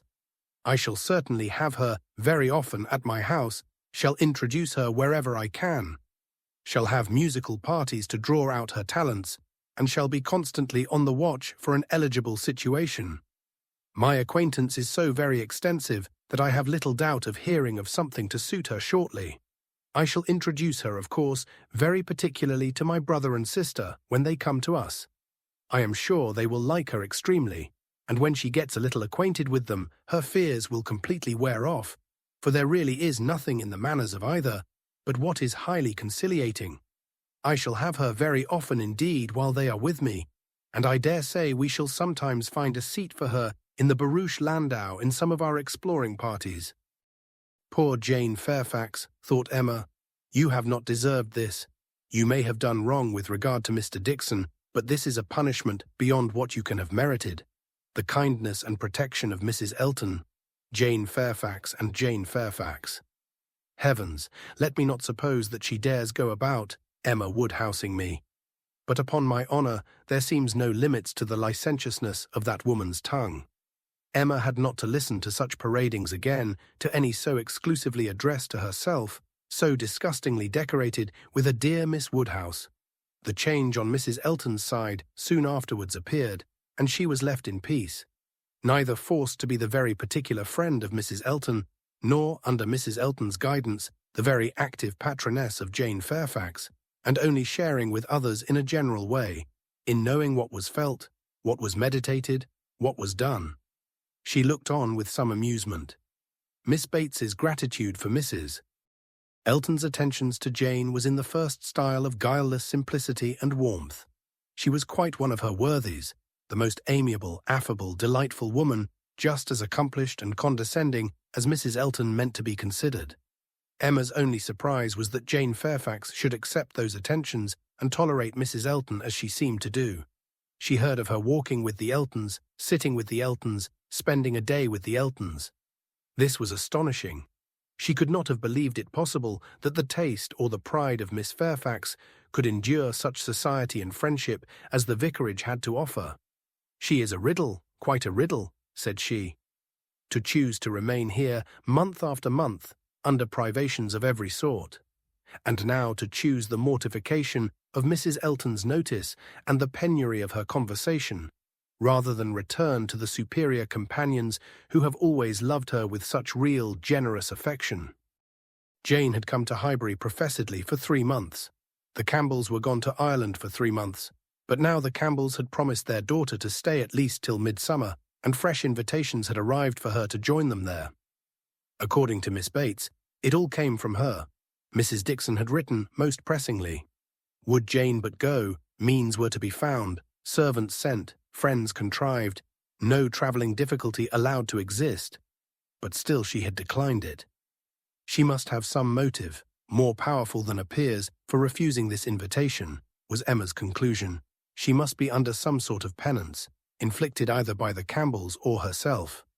There is great fear, great caution, great resolution somewhere. She is not to be with the Dixons. The decree is issued by somebody, but why must she consent to be with the Eltons? Here is quite a separate puzzle. Upon her speaking her wonder aloud on that part of the subject, before the few who knew her opinion of Mrs. Elton, Mrs. Weston ventured this apology for Jane. We cannot suppose that she has any great enjoyment at the vicarage, my dear Emma, but it is better than being always at home. Her aunt is a good creature, but as a constant companion, must be very tiresome. We must consider what Miss Fairfax quits before we condemn her taste for what she goes to. You are right, Mrs. Weston, said Mr. Knightley warmly. Miss Fairfax is as capable as any of us of forming a just opinion of Mrs. Elton. Could she have chosen with whom to associate, she would not have chosen her. But, with a reproachful smile at Emma, she receives attentions from Mrs. Elton which nobody else pays her. Emma felt that Mrs. Weston was giving her a momentary glance, and she was herself struck by his warmth. With a faint blush, she presently replied, "Such attentions as Mrs. Elton's, I should have imagined, would rather disgust than gratify Miss Fairfax. Mrs. Elton's invitations, I should have imagined anything but inviting." "I should not wonder," said Mrs. Weston, "if Miss Fairfax were to have been drawn on beyond her own inclination by her aunt's eagerness in accepting Mrs. Elton's civilities for her. Poor Miss Bates may very likely have committed her niece and hurried her into a greater appearance of intimacy than her own good sense would have dictated, in spite of the very natural wish of a little change." Both felt rather anxious to hear him speak again, and after a few minutes' silence, he said, "Another thing must be taken into consideration too. Mrs. Elton does not talk to Miss Fairfax as she speaks of her. We all know the difference between the pronouns he or she and thou, the plainest spoken amongst us. We all feel the influence of a something beyond common civility in our personal intercourse with each other, a something more early implanted. We cannot give anybody the disagreeable hints that we may have been very full of the hour before. We feel things differently. And besides the operation of this, as a general principle, you may be sure that Miss Fairfax awes Mrs. Elton by her superiority both of mind and manner, and that, face to face, Mrs. Elton treats her with all the respect which she has a claim to. Such a woman as Jane Fairfax probably never fell in Mrs. Elton's way before, and no degree of vanity can prevent her acknowledging her own comparative littleness in action, if not in consciousness. "I know how highly you think of Jane Fairfax," said Emma. Little Henry was in her thoughts, and a mixture of alarm and delicacy made her irresolute what else to say. "Yes," he replied, "anybody may know how highly I think of her." "And yet," said Emma, beginning hastily and with an arch look, but soon stopping. It was better, however, to know the worst at once. She hurried on. "And yet, perhaps, you may hardly be aware yourself how highly it is. The extent of your admiration may take you by surprise some day or other." Mr. Knightley was hard at work upon the lower buttons of his thick leather gaiters, and either the exertion of getting them together or some other cause brought the colour into his face as he answered, "Oh, are you there? But you are miserably behindhand. Mr. Cole gave me a hint of it 6 weeks ago." He stopped. Emma felt her foot pressed by Mrs. Weston and did not herself know what to think.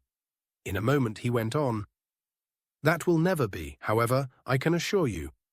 Miss Fairfax, I dare say, would not have me if I were to ask her, and I am very sure I shall never ask her."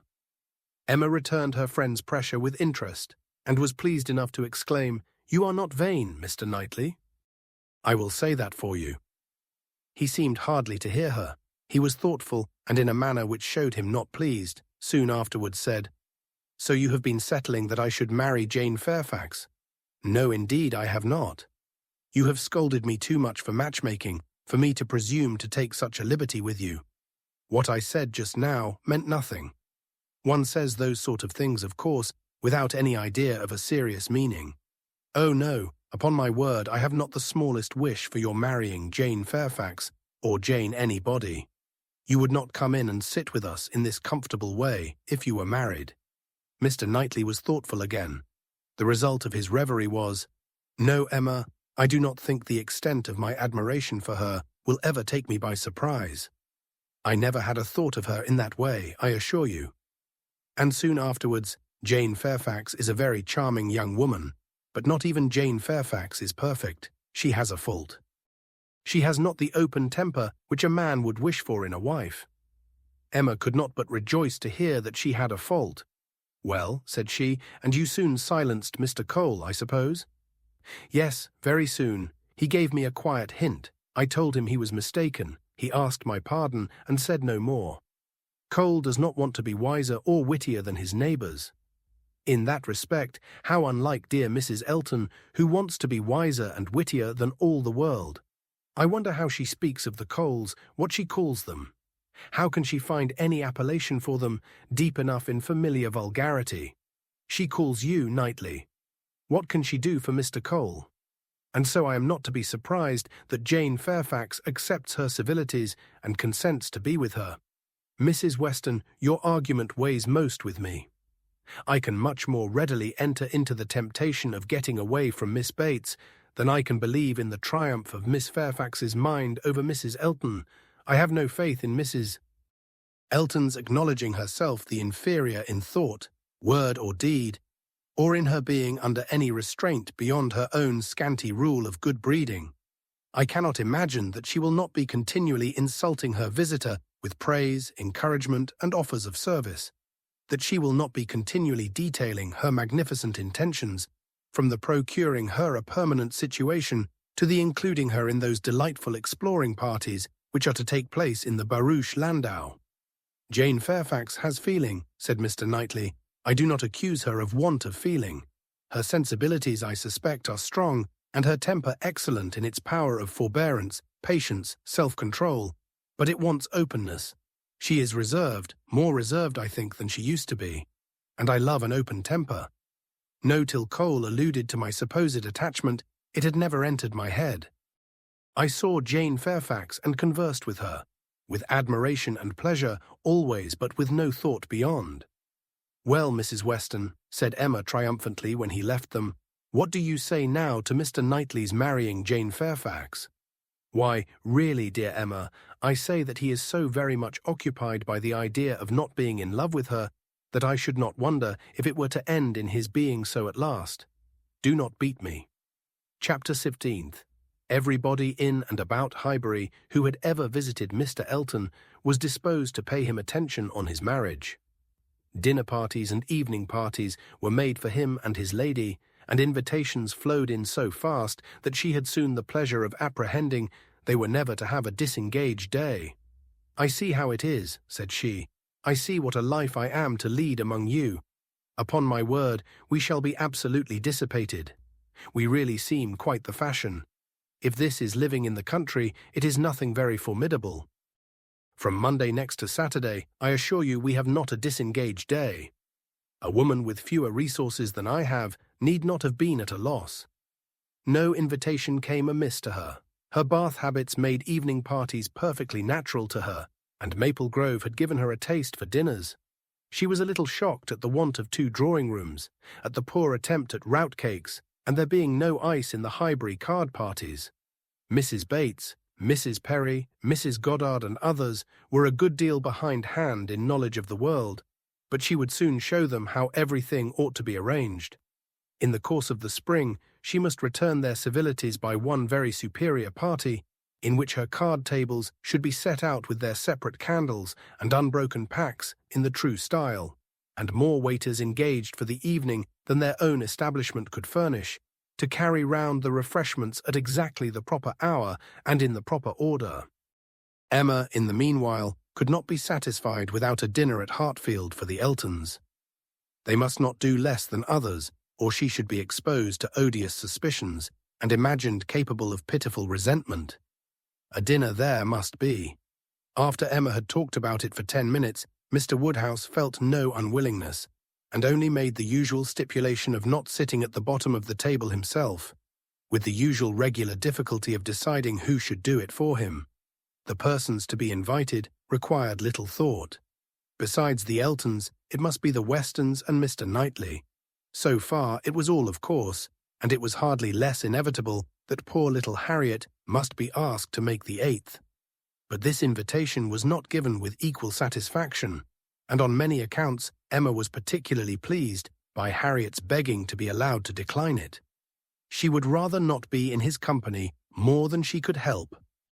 She was not yet quite able to see him and his charming, happy wife together without feeling uncomfortable. If Miss Woodhouse would not be displeased, she would rather stay at home. It was precisely what Emma would have wished, had she deemed it possible enough for wishing. She was delighted with the fortitude of her little friend. For fortitude, she knew it was in her to give up being in company and stay at home, and she could now invite the very person whom she really wanted to make the 8th, Jane Fairfax. Since her last conversation with Mrs. Weston and Mr. Knightley, she was more conscience-stricken about Jane Fairfax than she had often been. Mr. Knightley's words dwelt with her. He had said that Jane Fairfax received attentions from Mrs. Elton which nobody else paid her. "This is very true," said she, "at least as far as relates to me, which was all that was meant, and it is very shameful. Of the same age, and always knowing her, I ought to have been more her friend. She will never like me now. I have neglected her too long, but I will show her greater attention than I have done." Every invitation was successful. They were all disengaged and all happy. The preparatory interest of this dinner, however, was not yet over. A circumstance rather unlucky occurred. The 2 eldest little Knightleys were engaged to pay their grandpapa and aunt a visit of some weeks in the spring, and their papa now proposed bringing them and staying one whole day at Hartfield, which one day would be the very day of this party. His professional engagements did not allow of his being put off, but both father and daughter were disturbed by its happening so. Mr. Woodhouse considered 8 persons at dinner together as the utmost that his nerves could bear. And here would be a 9th, and Emma apprehended that it would be a 9th very much out of humour at not being able to come even to Hartfield for 48 hours without falling in with a dinner party. She comforted her father better than she could comfort herself, by representing that though he certainly would make them 9, yet he always said so little that the increase of noise would be very immaterial. She thought it in reality a sad exchange for herself, to have him with his grave looks and reluctant conversation opposed to her instead of his brother. The event was more favourable to Mr. Woodhouse than to Emma. John Knightley came, but Mr. Weston was unexpectedly summoned to town and must be absent on the very day. He might be able to join them in the evening, but certainly not to dinner. Mr. Woodhouse was quite at ease, and the seeing him so, with the arrival of the little boys and the philosophic composure of her brother on hearing his fate, removed the chief of even Emma's vexation. The day came, the party were punctually assembled, and Mr. John Knightley seemed early to devote himself to the business of being agreeable. Instead of drawing his brother off to a window while they waited for dinner, he was talking to Miss Fairfax. Mrs. Elton, as elegant as lace and pearls could make her, he looked at in silence, wanting only to observe enough for Isabella's information. But Miss Fairfax was an old acquaintance and a quiet girl, and he could talk to her. He had met her before breakfast, as he was returning from a walk with his little boys, when it had been just beginning to rain. It was natural to have some civil hopes on the subject, and he said, "I hope you did not venture far, Miss Fairfax, this morning, or I am sure you must have been wet. We scarcely got home in time. I hope you turned directly." "I went only to the post office," said she, "and reached home before the rain was much. It is my daily errand. I always fetch the letters when I am here. It saves trouble and is a something to get me out. A walk before breakfast does me good. Not a walk in the rain, I should imagine." "No, but it did not absolutely rain when I set out." Mr. John Knightley smiled and replied, "That is to say, you chose to have your walk, for you were not 6 yards from your own door when I had the pleasure of meeting you, and Henry and John had seen more drops than they could count long before. The post office has a great charm at one period of our lives. When you have lived to my age, you will begin to think letters are never worth going through the rain for." There was a little blush, and then this answer, "I must not hope to be ever situated as you are, in the midst of every dearest connection, and therefore I cannot expect that simply growing older should make me indifferent about letters." "Indifferent? Oh no, I never conceived you could become indifferent. Letters are no matter of indifference, they are generally a very positive curse. You are speaking of letters of business, mine are letters of friendship." "I have often thought them the worst of the two," replied he coolly. "Business, you know, may bring money, but friendship hardly ever does." "Ah, you are not serious now. I know Mr. John Knightley too well. I am very sure he understands the value of friendship as well as anybody. I can easily believe that letters are very little to you, much less than to me. But it is not your being 10 years older than myself which makes the difference. It is not age, but situation. You have everybody dearest to you always at hand. I, probably, never shall again, and therefore, till I have outlived all my affections, a post office, I think, must always have power to draw me out, in worse weather than today. When I talked of your being altered by time, by the progress of years," said John Knightley, "I meant to imply the change of situation which time usually brings. I consider one as including the other.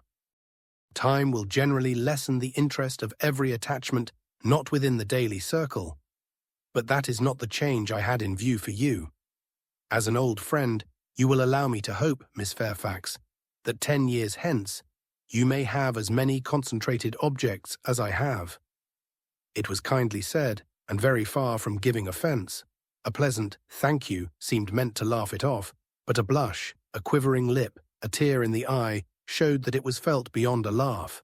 Her attention was now claimed by Mr. Woodhouse, who, being according to his custom on such occasions, making the circle of his guests, and paying his particular compliments to the ladies, was ending with her and with all his mildest urbanity, said, "I am very sorry to hear, Miss Fairfax, of your being out this morning in the rain.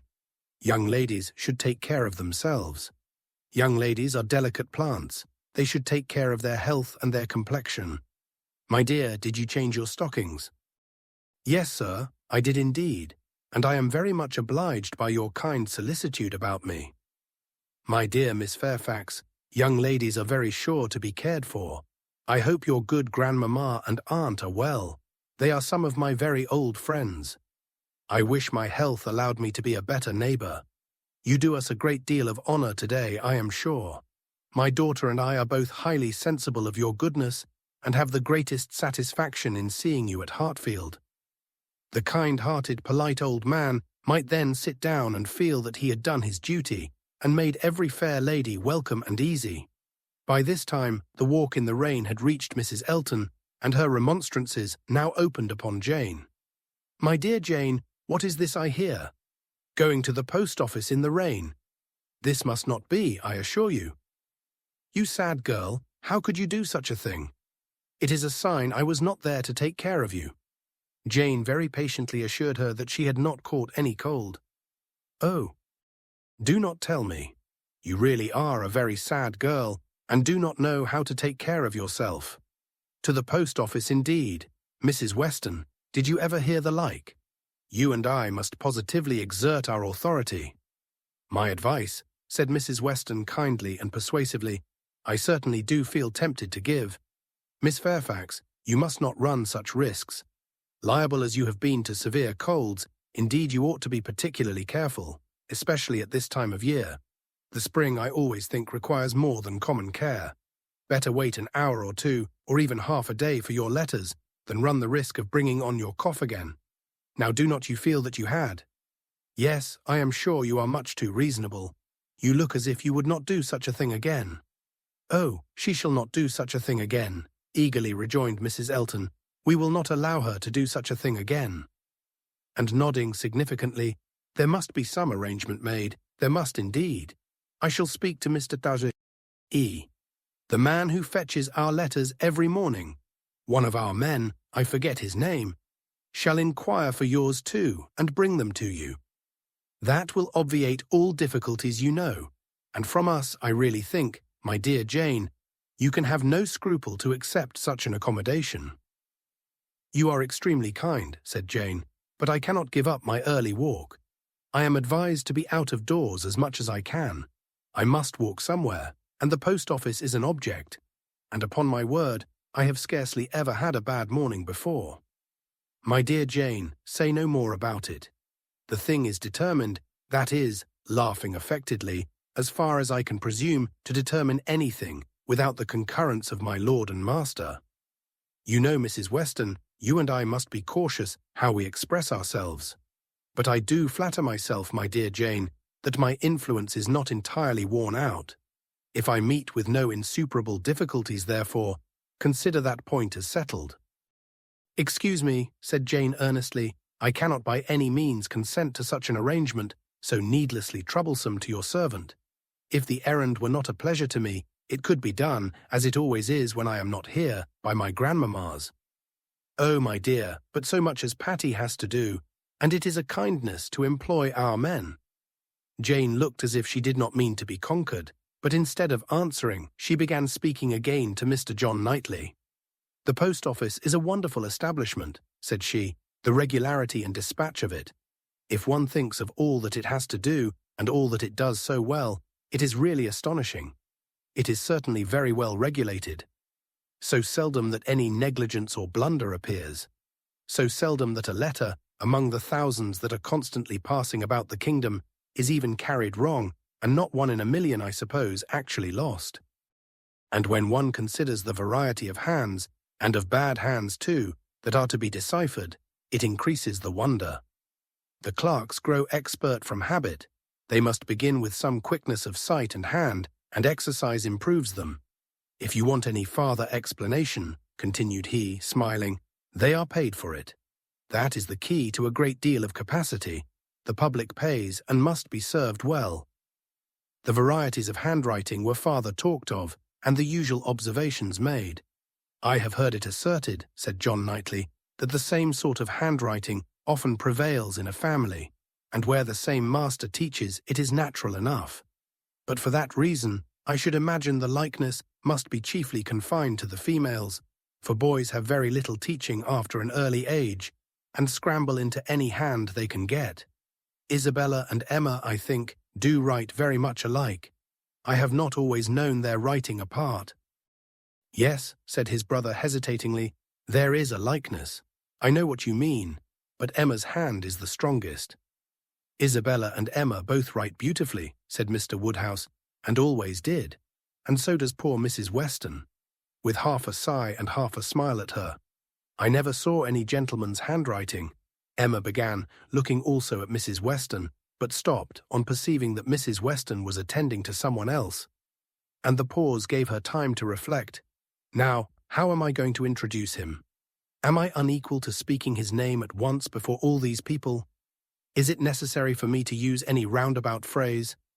Your Yorkshire friend, your correspondent in Yorkshire, that would be the way, I suppose, if I were very bad. No, I can pronounce his name without the smallest distress. I certainly get better and better. Now for it. Mrs. Weston was disengaged, and Emma began again. Mr. Frank Churchill writes one of the best gentleman's hands I ever saw. I do not admire it, said Mr. Knightley. It is too small, wants strength. It is like a woman's writing. This was not submitted to by either lady. They vindicated him against the base aspersion. No, it by no means wanted strength. It was not a large hand, but very clear and certainly strong. Had not Mrs. Weston any letter about her to produce?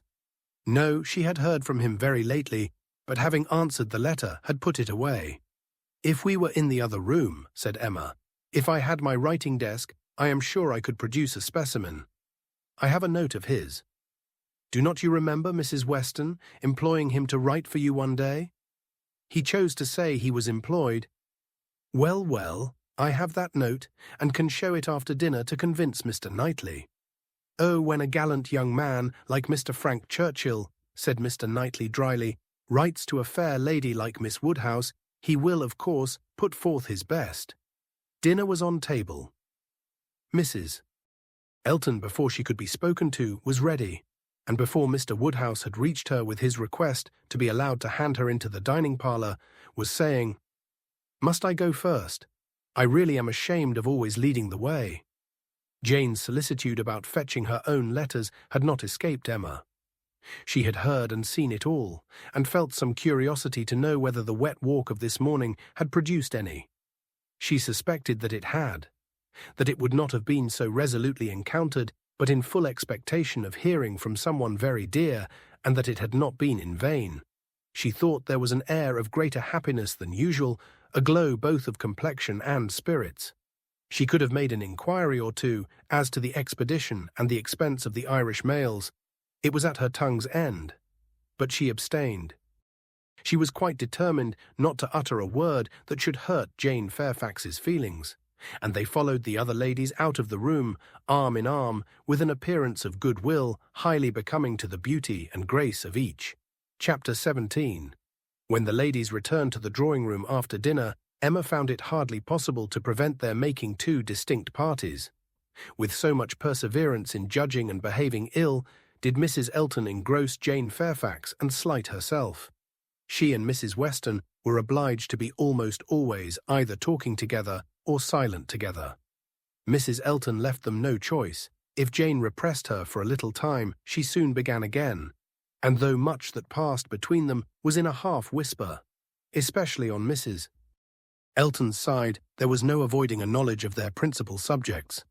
The post office catching, cold-fetching letters and friendship were long under discussion, and to them succeeded one, which must be at least equally unpleasant to Jane inquiries whether she had yet heard of any situation likely to suit her, and professions of Mrs. Elton's meditated activity. "Here is April come," said she. "I get quite anxious about you. June will soon be here. But I have never fixed on June or any other month, merely looked forward to the summer in general. But have you really heard of nothing?" "I have not even made any inquiry. I do not wish to make any yet." "Oh, my dear, we cannot begin too early. You are not aware of the difficulty of procuring exactly the desirable thing." "I'm not aware," said Jane, shaking her head. "Dear Mrs. Elton, who can have thought of it as I have done? But you have not seen so much of the world as I have. You do not know how many candidates there always are for the first situations. I saw a vast deal of that in the neighbourhood round Maple Grove. A cousin of Mr. Suckling, Mrs. Bragger, had such an infinity of applications. Everybody was anxious to be in her family, for she moves in the first circle. Wax candles in the schoolroom. You may imagine how desirable. Of all houses in the kingdom, Mrs. Bragger's is the one I would most wish to see you in." "Colonel and Mrs. Campbell are to be in town again by midsummer," said Jane. "I must spend some time with them. I am sure they will want it. Afterwards, I may probably be glad to dispose of myself. But I would not wish you to take the trouble of making any inquiries at present." "Trouble? I know your scruples. You are afraid of giving me trouble. But I assure you, my dear Jane, the Campbells can hardly be more interested about you than I am. I shall write to Mrs. Partridge in a day or two, and shall give her a strict charge to be on the lookout for anything eligible." "Thank you, but I would rather you did not mention the subject to her.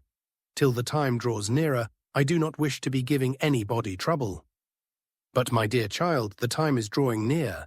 Here is April, and June, or say even July, is very near, with such business to accomplish before us. Your inexperience really amuses me. A situation such as you deserve, and your friends would require for you, is no everyday occurrence, is not obtained at a moment's notice. Indeed, we must begin inquiring directly." "Excuse me, ma'am, but this is by no means my intention." I make no inquiry myself, and should be sorry to have any made by my friends. When I am quite determined as to the time, I am not at all afraid of being long unemployed. There are places in town, offices, where inquiry would soon produce something. Offices for the sale, not quite of human flesh, but of human intellect. Oh, my dear human flesh, you quite shock me. If you mean a fling at the slave trade, I assure you Mr. Suckling was always rather a friend to the abolition. I did not mean, I was not thinking of the slave trade, replied Jane. Governess trade, I assure you, was all that I had in view. Widely different, certainly, as to the guilt of those who carry it on. But as to the greater misery of the victims, I do not know where it lies. But I only mean to say that there are advertising offices, and that by applying to them, I should have no doubt of very soon meeting with something that would do. Something that would do, repeated Mrs. Elton. Aye, that may suit your humble ideas of yourself. I know what a modest creature you are. But it will not satisfy your friends to have you taking up with anything that may offer any inferior, commonplace situation in a family not moving in a certain circle or able to command the elegancies of life. You are very obliging, but as to all that, I am very indifferent. It would be no object to me to be with the rich. My mortifications, I think, would only be the greater. I should suffer more from comparison. A gentleman's family is all that I should condition for. I know you, I know you. You would take up with anything, but I shall be a little more nice, and I am sure the good Campbells will be quite on my side. With your superior talents, you have a right to move in the first circle. Your musical knowledge alone would entitle you to name your own terms, have as many rooms as you like, and mix in the family as much as you chose. That is, I do not know, if you knew the harp, you might do all that, I am very sure, but you sing as well as play. Yes, I really believe you might, even without the harp, stipulate for what you chose. And you must and shall be delightfully, honourably and comfortably settled before the Campbells, or I have any rest. You may well class the delight, the honour and the comfort of such a situation together, said Jane. They are pretty sure to be equal. However, I am very serious in not wishing anything to be attempted at present for me. I am exceedingly obliged to you, Mrs. Elton. I am obliged to anybody who feels for me, but I am quite serious in wishing nothing to be done till the summer. For 2 or 3 months longer I shall remain where I am, and as I am. And I am quite serious too, I assure you, replied Mrs. Elton gaily, in resolving to be always on the watch, and employing my friends to watch also, that nothing really unexceptionable may pass us. In this style she ran on, never thoroughly stopped by anything, till Mr. Woodhouse came into the room. Her vanity had then a change of object, and Emma heard her saying in the same half-whisper to Jane, "Here comes this dear old beau of mine, I protest. Only think of his gallantry in coming away before the other men. What a dear creature he is. I assure you I like him excessively. I admire all that quaint, old-fashioned politeness. It is much more to my taste than modern ease. Modern ease often disgusts me. But this good old Mr. Woodhouse, I wish you had heard his gallant speeches to me at dinner. Oh, I assure you I began to think my cara sposo would be absolutely jealous. I fancy I am rather a favourite. He took notice of my gown. How do you like it? Selina's choice, handsome, I think, but I do not know whether it is not over-trimmed. I have the greatest dislike to the idea of being over-trimmed, quite a horror of finery. I must put on a few ornaments now, because it is expected of me. A bride, you know, must appear like a bride, but my natural taste is all for simplicity. A simple style of dress is so infinitely preferable to finery. But I am quite in the minority, I believe. Few people seem to value simplicity of dress. Show and finery are everything. I have some notion of putting such a trimming as this to my white and silver poplin. Do you think it will look well? The whole party were but just reassembled in the drawing-room when Mr. Weston made his appearance among them. He had returned to a late dinner and walked to Hartfield as soon as it was over. He had been too much expected by the best judges for surprise, but there was great joy. Mr. Woodhouse was almost as glad to see him now as he would have been sorry to see him before. John Knightley only was in mute astonishment. That a man who might have spent his evening quietly at home after a day of business in London should set off again and walk half a mile to another man's house for the sake of being in mixed company till bedtime, of finishing his day in the efforts of civility and the noise of numbers, was a circumstance to strike him deeply. A man who had been in motion since 8 o'clock in the morning, and might now have been still, who had been long talking, and might have been silent, who had been in more than one crowd, and might have been alone. Such a man to quit the tranquillity and independence of his own fireside, and on the evening of a cold, sleety April day rush out again into the world. Could he by a touch of his finger have instantly taken back his wife, there would have been a motive, but his coming would probably prolong rather than break up the party. John Knightley looked at him with amazement, then shrugged his shoulders and said, "I could not have believed it even of him." Mr. Weston, meanwhile, perfectly unsuspicious of the indignation he was exciting, happy and cheerful as usual, and with all the right of being principal talker, which a day spent anywhere from home confers, was making himself agreeable among the rest. And having satisfied the inquiries of his wife as to his dinner, convincing her that none of all her careful directions to the servants had been forgotten, and spread abroad what public news he had heard, was proceeding to a family communication, which, though principally addressed to Mrs. Weston, he had not the smallest doubt of being highly interesting to everybody in the room. He gave her a letter. It was from Frank, and to herself.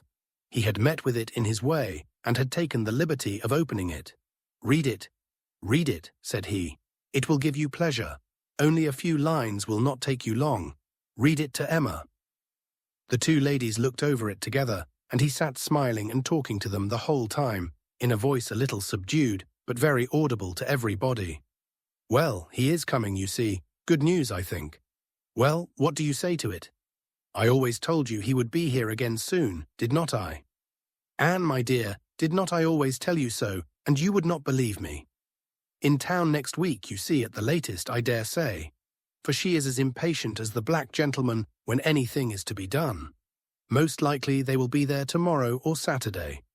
As to her illness, all nothing, of course, but it is an excellent thing to have Frank among us again, so near as town. They will stay a good while when they do come, and he will be half his time with us. This is precisely what I wanted. Well, pretty good news, is not it? Have you finished it? Has Emma read it all? Put it up, put it up. We will have a good talk about it some other time, but it will not do now. I shall only just mention the circumstance to the others in a common way. Mrs. Weston was most comfortably pleased on the occasion. Her looks and words had nothing to restrain them. She was happy, she knew she was happy, and knew she ought to be happy. Her congratulations were warm and open, but Emma could not speak so fluently.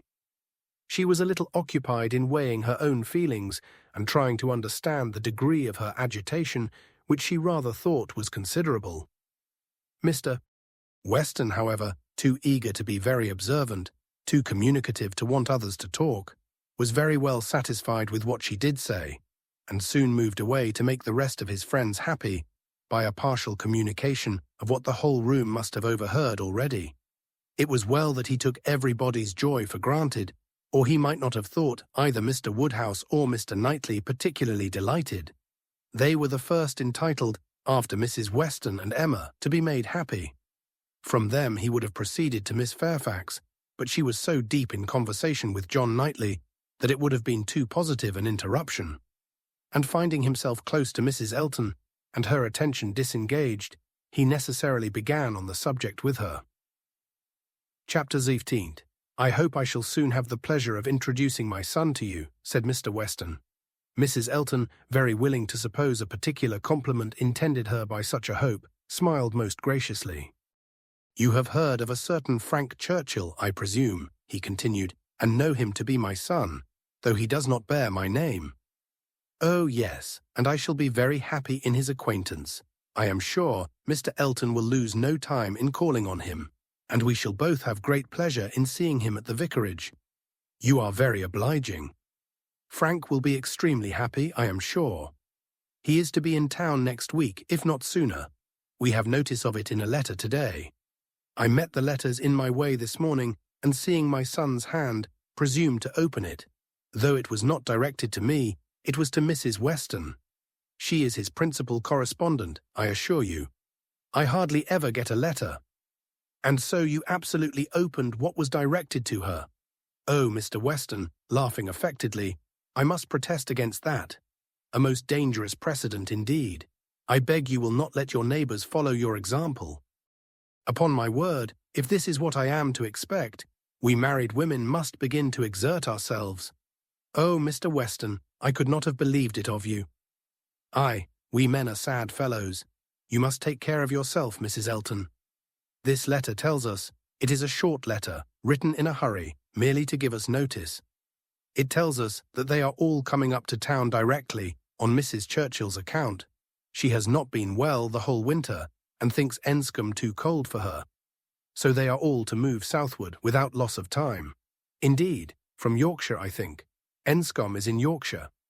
Yes, they are about 190 miles from London, a considerable journey. Yes, upon my word, very considerable, 65 miles farther than from Maple Grove to London. But what is distance, Mr. Weston, to people of large fortune?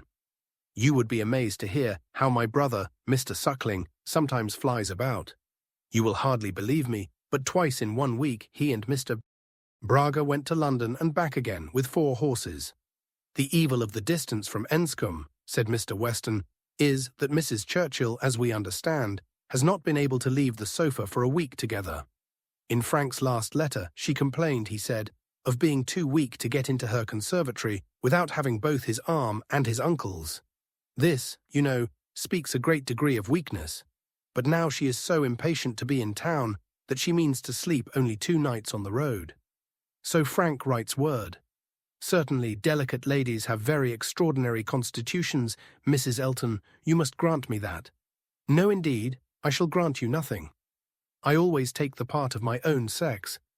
I do indeed, I give you notice, you will find me a formidable antagonist on that point. I always stand up for women, and I assure you, if you knew how Selina feels with respect to sleeping at an inn, you would not wonder at Mrs. Churchill's making incredible exertions to avoid it. Selina says it is quite horror to her, and I believe I have caught a little of her nicety. She always travels with her own sheets, an excellent precaution. Does Mrs. Churchill do the same?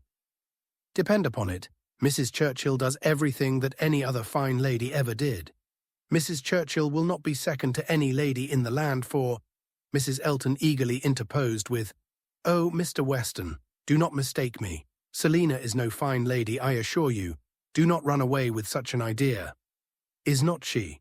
Then she is no rule for Mrs. Churchill, who is as thorough a fine lady as anybody ever beheld.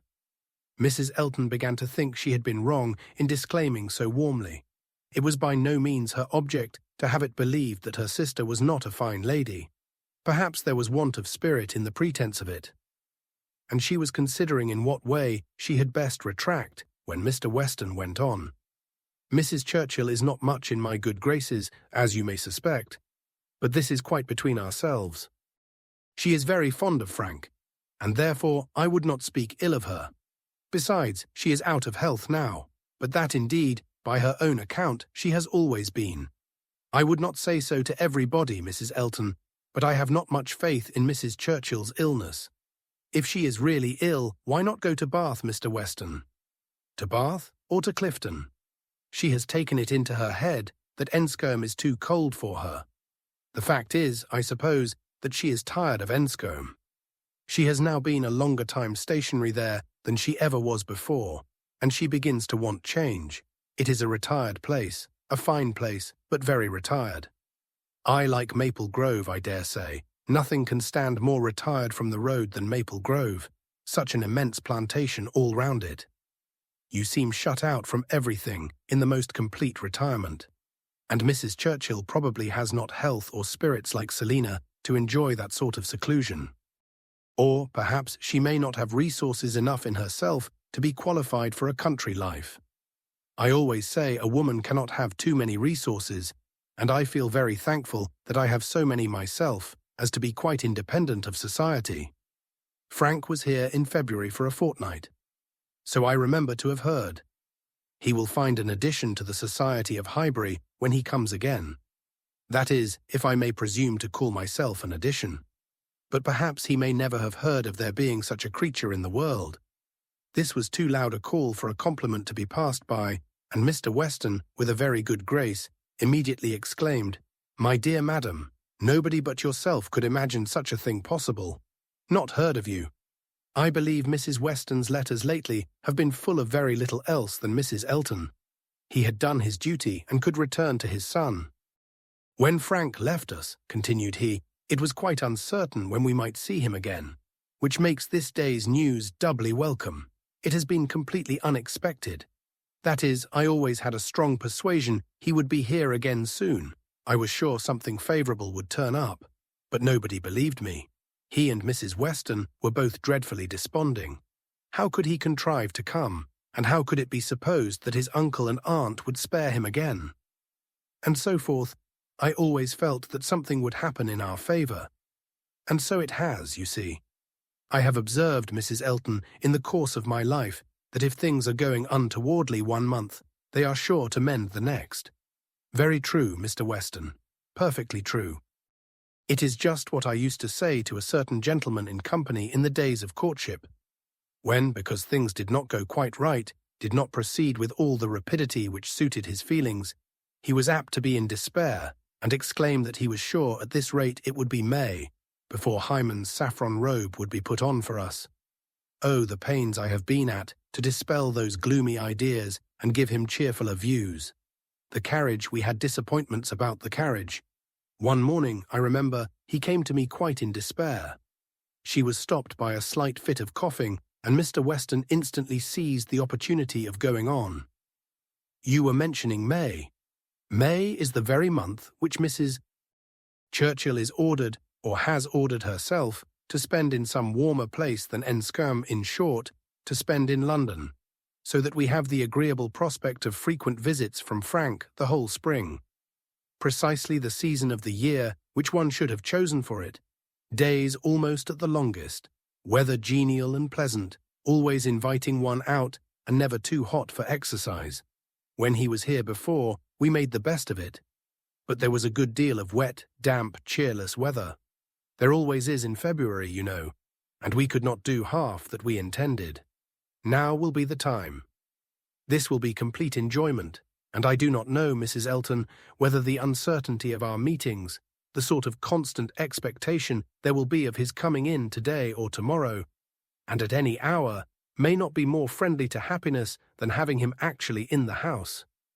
I think it is so. I think it is the state of mind which gives most spirit and delight. I hope you will be pleased with my son, but you must not expect a prodigy. He is generally thought a fine young man, but do not expect a prodigy. Mrs. Weston's partiality for him is very great, and, as you may suppose, most gratifying to me. She thinks nobody equal to him.